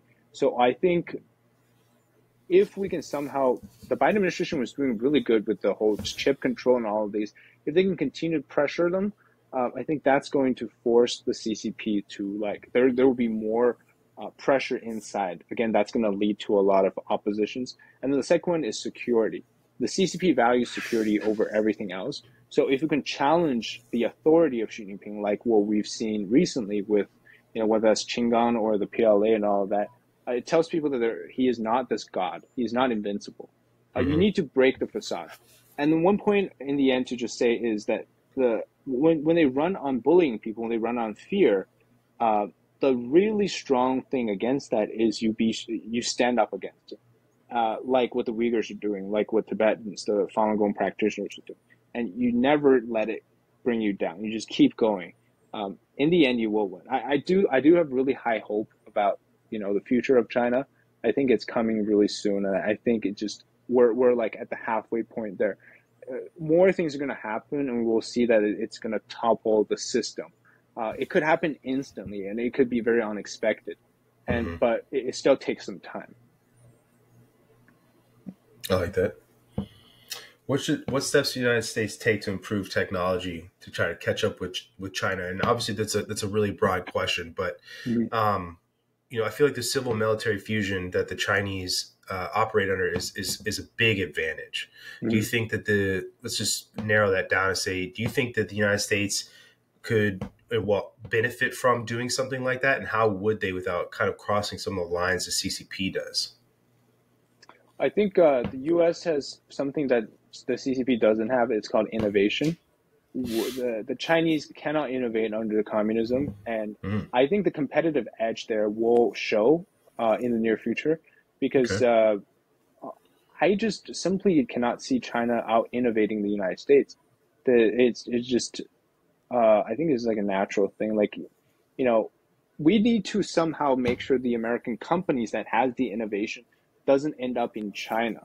But Hmm. that's Congress's job. That's you got to elect people who can, tell or do things in Congress to stop that. I know today Marco Rubio had this amendment to say that we should stop putting the retirement funds, invested into China, but That should that have got Zach. that didn't get that didn't get passed. So I mean, there's still a lot of Wall Street lobbying. I think that's a domestic issue, but other than that, I think we're on the right track if we can be a little bit harder. Hmm. Who was the Yeah, representative? Marco Rubio. I'll look it up. Keep chatting. What do you? So you would then say that you think Trump's breakaway from the Trans-Pacific Partnership was a good thing? I I'm I I'm actually not too familiar with that part because Hmm. I think the CPTPP that they were trying to do, which is like the upgraded version of that, Hmm. uh, I would say that Trump should go back to it because he's all about America, right? He's very pro America. He's saying we have to maximize our own interest. Uh, Hmm. I actually disagree with him on that a little bit because Hmm. sometimes, and I feel like you know not everybody thinks like people love America, but not everyone thinks like America. They think that we Yeah. need somehow be shown us an incentive to join you, right? So Hmm. I think if Trump could show them a little bit of incentive, like say, oh, we're going to concede some of that so that we can all kind of work together. I Hmm. think that will make them very happy. But then, I think the other part that I do agree with Trump on is how NATO countries don't spend 2% of their GDP on defense. I think that part is very reasonable. So the whole, uh, You the think? defense, Mhm. but I think trade wise, especially in Asia, I think it's good. It's okay to concede a little bit. Hmm. So I would say go back to CPTPP if Trump. I think he might because his second term. I think he'll be ready if he does get elected. I'm not so Hmm. sure if other candidates are doing that. I think, yeah, we'll see. We'll see. You find Yeah. Zach? Yep, it was Marco Rubio. It was the Federal Retirement Thrift Investment Board. He wanted to submit an amendment that make it so no government employees or workers or Congress presidents, all that sort of stuff, they could not invest in any companies that support the People's Liberation Army or the community or the Communist Party in China as well. It was immediately Hmm. shut down, like across the entire Senate. So it didn't go very far, which is not surprising because they're probably all investing in China. But I was going to You kind of know. bring up you were kind of talking about how they have no innovation, right? It just made Mhm. me think of the line like, if you stay ready, you don't got to get ready. Well, China can never get ready because they'll never be ready because they can never innovate. So I think it kind of goes into the like, if America just keeps innovating, even though China's going to constantly be stealing our tech, we'll technically always be ready and ahead because we made it first. So we should know what the um, I guess the trap card is, or the way to defeat it. You know what's funny is I learned recently that the Chinese, for the majority of their conventional small arms for their military, that those rounds actually have steel casings and not brass casings. Do you know that? I I did didn't know not. that. No. Yeah, so it damages the weapon Yeah, it does. a lot quicker than you firing all these rounds through it. Really, I mean, the only advantage is that it wouldn't rust as fast. You know what I mean? But that's something else. Is brass is considerably more expensive than steel. Yeah. You Well, know, yeah. and Yeah. so it just there's all these little things that I keep finding out. There's just like trickles of like, man, that really does matter at the end of the day. If you can't, you're not going to be as accurate. You know, it's going to create more stoppages. You know, when you're firing all these things, like if you can't throw lead down range, you're not doing anything. That's bad, right? Well, To Yeah. that's interesting understatement of the too year. because they don't even have enough guns for their current military. Hmm. So like if they're going to be braking left and right, then I mean, the Chinese combat. Standard issue is it's called Type 95 or not Type 95. It's something like QB or something like that. I think it's a copycat version of Type 95. Okay. And so their their version of the J20, which is like the F-35 copycat too. Somebody they had a diagram. It showed basically it looked exactly like the F-35 minus they added an extra set of wings on it. So right. What are those things on the front called? They're called ailerons. I could be wrong. I don't remember what they're called. The things on the on the sides. It's on like the J20 or something. I'm sure. I can't remember what it is. Yeah, but China added those because they couldn't figure out how to So the F-22 has thrust vectoring. So it can change because it's got two engines and they can be large, they can be small, and they can go up, they can go down, they can go left, they can go right. So the F-22, while normally turning, can also thrust vector. That's what makes it do weird alien movements where it's going this way and then all of a sudden it's just going the opposite direction. You're like, what? How to do that? The Chinese couldn't figure that out, so they tried their best to make it as close as possible. So their thrusters are stationary. They do go up and down for just normal stuff like that, but they're mostly stationary. And they added those ailerons to help with thrust vectoring. But theirs only works if they're going fast because they need the friction off air to make that work. So if they're not moving, then it does nothing. So same with the Chinese first domestic passenger plane. All the parts are made by Americans in other countries. So and then now I believe it has stopped working. It's got grounded because it's like a Frankenstein put together. Yeah. So it's like an Airbus and a 747 Boeing and a Lockheed American engine German wings or something. I love to see Chinese people innovate, right? They had inventions in the past, but it's you have this whole block on top of you. Innovation is you need freedom, right? It is just the fundamentally opposite of communism. You won't have innovation. So. Yeah, but China innovates out of fear. Put these 4 planes together so we can fly, and if you don't, I'm going to kill your whole family, and I'm going to sell your organs on the black market. So exactly, yeah. The gun is the QBZ-95. It is the exact copy of a Type 95. Yeah. Look at the photos; they're exactly the same. The QBZ looks like an airsoft gun. Let me see. How many? Yeah, I mean, the other thing too with the PLA is their NCO Corps versus the American military NCO Corps. It's like China. It's a massive difference. Or not China. It's like Russia, where they don't trust them. The one thing I didn't mention about the PLA is there's some secret amendments, draft rules that they recently made. Increase reserve age, expand reserve age. They also made a military martial law takeover kind of thing. So, if during wartime they really need to round up the people to go be cannon fodders, they now have legislation procedures. It's very interesting. The last few years, the CCP has done a lot of legislations. They passed a bunch of laws. Even though they don't need them to do things, they did it. Because what happened was they realized every time the United States imposed sanctions or did something to China, they had this law set up. They're our trade law, whatever law.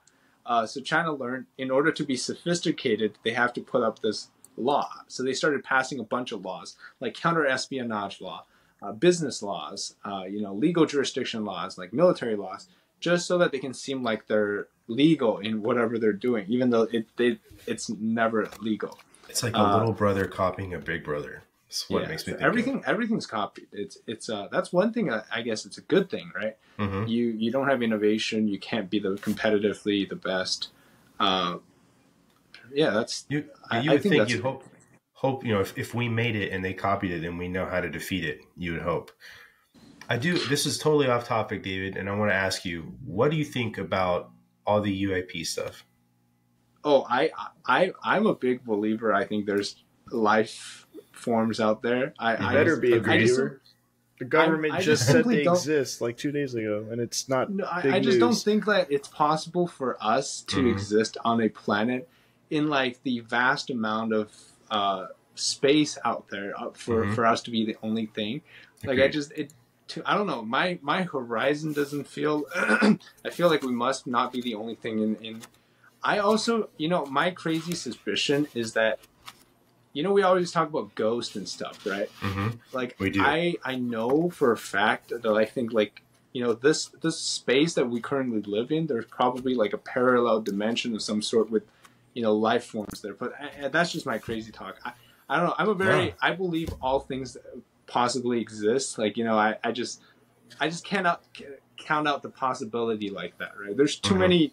Agreed. Whether that's supernatural phenomenon or whatnot, and that exists in the world. Yeah, it's pretty crazy. I don't know about you guys. UAP, UFOs, aliens. I think those things are real. Oh no, man, we're right there with you. Absolutely. Yeah. It's if we're the only ones in this entire universe, then it's an awful waste of space. And there's just no way looking up there that we're the only ones to be in existence now or to ever have been in existence at any point. Ever since I first heard that spooky X-Files theme when I was in like first grade, I've been a believer.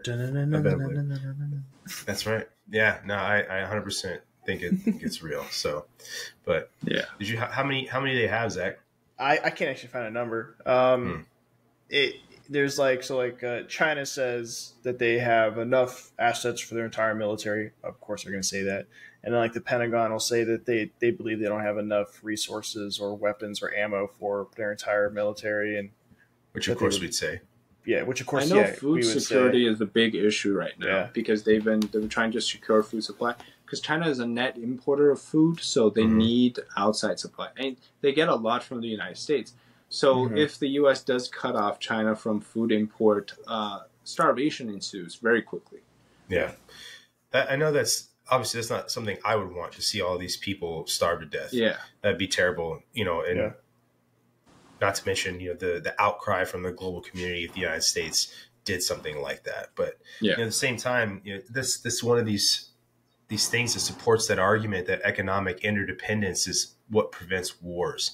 And I don't believe in that. I don't think that it does because there's plenty of examples of economic interdependence going away, or it not mattering, even though we are at, it starts a war. Does it make sense? Yeah. And it just, to me, it's not going to, economic interdependence isn't going to prevent conflict. Yeah. Would you agree? Well, I mean, the prime example is you wouldn't care if you and Canada, the United States and Canada were interdependent because the Canadians aren't going to try to, start a conflict with you, right? Over, maple syrup or wood or whatever. Yeah, hockey. Yeah, exactly. Okay, maybe hockey. Yeah, no, they may. You're right. I'll give Canada that, Yeah, but when you're interdependent with China or any other clearly threatening your livelihood, that's never going to work. And it's almost like, you're in a boxing match with somebody, right? And then you're tight with them together with a belt. And then you're like, oh, because we're tied together, I'm not supposed to hit you. Well, the other person's not going to care. They're going to hit you back. And it's you're limiting yourself. You're handicapping yourself. It's crazy why they think that's something that's working. There's you can sit on the news and watch the news and watch people talk about that, nothing's ever going to happen. We're too tied together. And it's just like, dude, go back and read newspaper articles prior to World War I happening. The Europeans thought that would prevent another great war like the Franco-Prussian War from happening. And, Gavrilo Princip shoots Franz Ferdinand and all hell breaks loose. It's just like, we're not as tied together as people think we are too. There's still the global economy type of stuff, but I remember you get a lot of people and they'll just think, oh, China has 80% of our debt. It's no, it's actually 0.8 or something like that. It's not as much as you think it is. Most of U.S. debt's to itself. We just borrow money from ourselves. It's because the Treasury's not technically even a part of the U.S. government. It's its own private entity. Why are we paying taxes, Zach?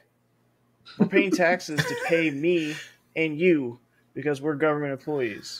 How do you think I got this mic? Thank you for your taxes, listeners. I really appreciate it. Oh my God.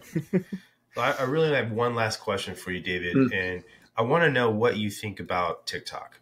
And before we get there, Brandon has TikTok on his phone and is a proponent of TikTok. I do not have it on my phone, and I am an opponent of TikTok.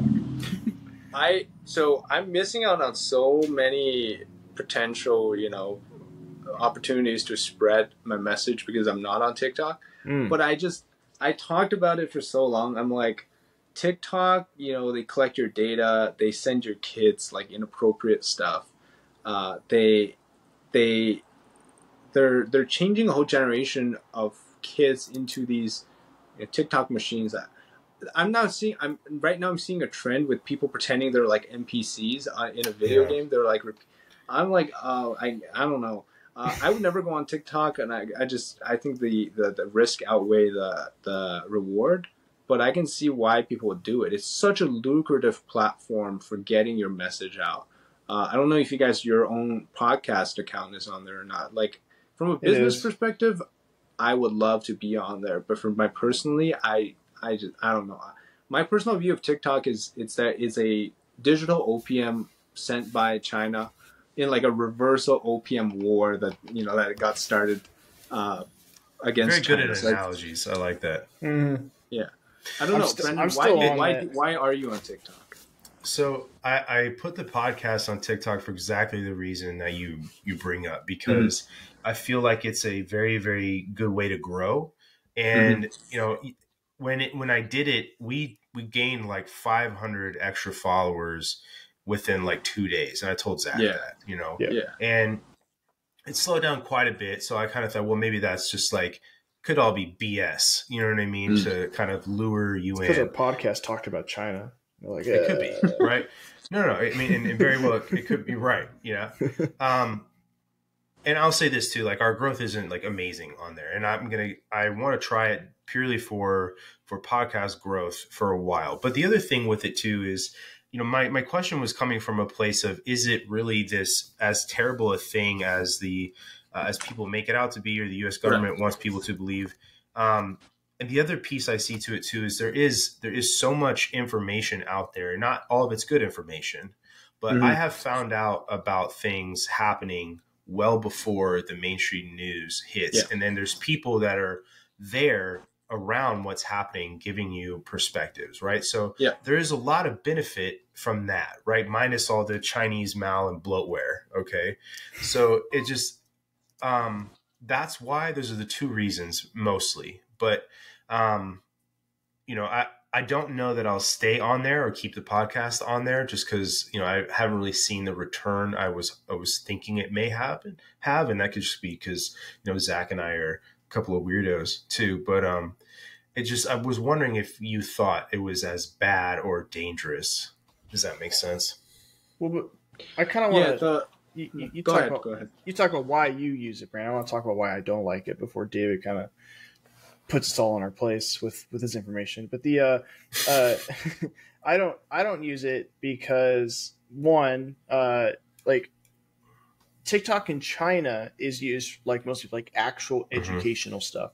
Like all their stuff on TikTok is like how to like science, science, how to put this rifle together, how to like grow crops, like how like literally it is. The U.S. putting together a rifle on TikTok would probably get your account banned. Yeah. In the U.S., it's like how to be an NPC. It's like let me go drink this milkshake from McDonald's and then have a spasm attack. Like, okay, cool.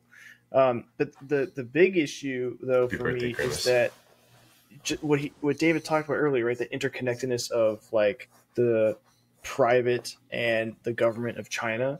So like when you make your account on TikTok, like you let it have pretty much all access to your phone. So it knows all your keystrokes, it knows all your passwords, it knows everything about you, your location, all of that.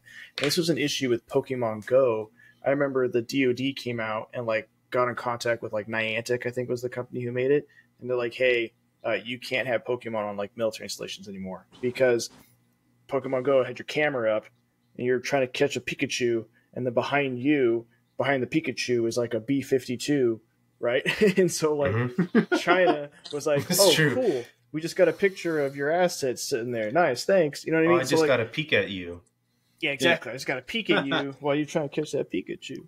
But and that's my issue is like, so if they scan it, I know other apps do this. I'm not saying like I know Facebook is doing it. I know Instagram that's not unique to TikTok. No, but the issue is that TikTok is connected to China. So Yeah. like at So is any Meta. moment, does China have the Dude, same? Mark Zuckerberg literally let a Chinese company run cable into San Francisco and was just offloading data for years until the FBI was like, hold on, you can't do that. Not to mention, Mark Yeah. Zuckerberg has Xi's book and has made it suggested reading for Meta employees, I right? guess I'm So about to delete Facebook too, and all of that. But Facebook's dumb. Yeah, But like I've just had Facebook since like '07, right? Yeah, the thing there is that like in my mind now I'm thinking like military strategic wise, if China was like about to go to war with the U.S. Mhm. and you now have like almost the entire U.S. using TikTok, and you now have access to TikTok, and pretty much at any moment you could have access to all their keystrokes. Why not? David said, you don't even need to fire a shot. All China would have to do, because they have access to all the keystrokes, is just pretty much make you transfer, like every American's money just got transferred to China. Or you no longer can access your money, you can't do anything, or all your phones now just get turned off. Like you just caused mass hysteria in the US by the people, and you won by never shooting a shot. They technically put their own virus on every American's phone, and it's just being it's the Trojan horse. It's just being waited to be activated. And I don't know exactly how much access they have or what they actually can do or anything like that. But well, consider how much communication happens day to day on a cell phone. Yeah, I'm assuming they have a Especially, lot. yeah. That's my thing. But I agree with both. No. I agree. Like what you both said was really good things because actually I agree with all of that because I see both sides of it. The only thing that's keeping me off of it is actually so I don't know if you guys read this on the Wall Street Journal, but they did like an investigation. They found the way the TikTok algorithm worked was so they used a bunch of bot accounts. Mm-hmm. And then they just let them freely roam TikTok. A few of them immediately started getting like drug abuse or like sexual content. But the age of that account they set it to like 13 to 15-year-olds. Mm-hmm. So the algorithm, the way it works, like the longer you watch a certain amount of content, like it recommends that type of content to you, right? Mm-hmm. So they started sending these like kids, 15-year-olds. Whether that's pornographic or suggestive stuff or like drug use, like marijuana use stuff. And for me, that was just kind of like over the line because, I've not heard that. I found that to be too influential. Like, and given what I know about China, I was just like, this is deliberate. This is definitely a way. Like, Zach, what you said, the TikTok in China, they have restrictions on what kids can see. And their promotion of content is usually like pro CCP, scientific, how to be a patriot, things like that. Whereas on the American TikTok, there's a lot of great information, but most kids go on there. Like the kids that I know, they use it to watch like really weird, useless stuff. Yeah, it's just to fill time. And the next hours have gone by. Yeah, that's the reason I'm not on there. Sometimes I find that the even on Instagram, like I get a lot of comments that are very like uneducated. Sounds pretty bad, but they're it's a younger audience base, so they're not very in tune with things like politics and history. So I just think like TikTok is too young. The audience base is too young for the stuff that I want to do. But other than that, no, I agree with what you both said. I just think I think Zach is more right. It's a double-edged sword. It is so good at getting information out. Like when that train derailment happened in Ohio, like there's so many people that were around there that lived around there that were giving literally firsthand, the second it was happening, updates about it. And I thought, wow, that's awesome, and that's also kind of just disappeared from the news too, which is wild. But so that's a really good thing because nothing else out there works that well. The media, regular mainstream media is not that quick because you have all these people on the ground with cell phones. But at the same time, Zach, like you said, how many times you've been asked to come into work via a text message? It would be so quickly to just track everything that was going on to mobilize, via text messages, we're signal both groups. We're both cops. You're not supposed to take picture of the roster, right? It says it on there, like not supposed to take picture of the roster. But how many times has the BDOT controller taken a picture and sent it out to everyone so you can just see it? If that BDOT controller had TikTok and now China has access to the keystroke, they just saw where you're going to post everyone at the next day. Yeah. I've seen plenty of people get NJP'd for that too. And for those listening, NJP is non-judicial punishment. Yeah. Right. But yeah, it's true. So, I mean, maybe I'll give it a little bit and get rid of it. I don't know. I mean, I don't disagree with anything that you say, Zach. It's all the truth. I just enjoy the up-to-date information and immediate some information. Some of the content people I know, they use it too. They know the risk, but it's again, it's a business thing, right? It's a marketing thing. So sometimes it's inevitable. I mean, if it gets banned, a lot of people are going to lose their jobs or lose their income. So it is a really hard thing, and I as much as hardline as I want it to be banned, I also know that it's not going to be an easy thing for people. A lot of people made a lot of great money on that app. They have, right? Selling stuff, being famous. What's going to change if that goes away? Who knows? I think it's a good idea that it's banned on. It will. That it's banned on federal issued cell phones. Like that to me makes a ton of sense. But I know they talked about if you're a government employee, you can't have it on any of your stuff. I mean, just being real, like knowing what I know. And I know everything you said is true, Zach. Like I couldn't blame them, I guess, for wanting to do that just because of the sensitivity of the information. But at the same time, I see it as an encroachment on the freely flowing information that is really on there. So they could easily do what they did with Pokemon Go. Just like the phone knows where it is on this planet. So when it goes through the gate on a military installation, just make it so TikTok doesn't work anymore. Like that's what Pokemon Go does on a if it still did that with a VPN. Like if you set your VPN up, say you're in Chicago, would it still work on? I don't know for sure. I know when Pokemon Go first did that, I think that's what people are saying to do to fix it. But Pokemon Go also knows if you use a VPN because people were using it to capture Pokemon somewhere else, and Pokemon Go would know you were doing it and it would cancel cheating. It. So I'd be willing to bet the U.S. government knows if you're using a VPN. I feel like they could figure it out. I don't know why they wouldn't, but I just think it's an interesting debate because it is. There are both sides, and there's a lot of validity to both things. But yeah. But anyway, well, David, I really, really appreciate you coming on and talking to us. I know it's late where you're at. I know it's late where you're at too, Zach.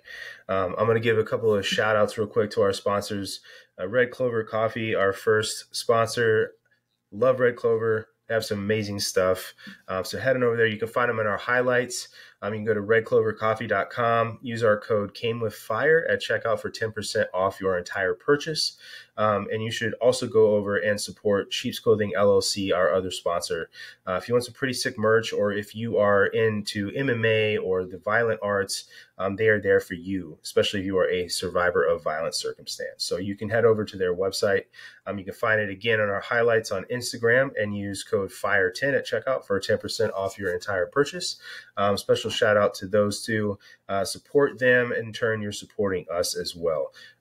Let them know that you're listening and that you support them too. So, again, David, honestly, man, this was a great conversation. I really appreciate you coming on and talking to us. I mean, honestly, this is not something that's going to go away anytime soon. So, I mean, I would love to have you on again in a couple of months to talk about changes. So, yeah, for sure. It was a wonderful time. Didn't feel like too long because I feel like we touched on a lot of things, but it was very interesting. So time flew by. Yeah. Cool. That's all it. right. Well, you guys have a good night. Okay. All right. Bye-bye.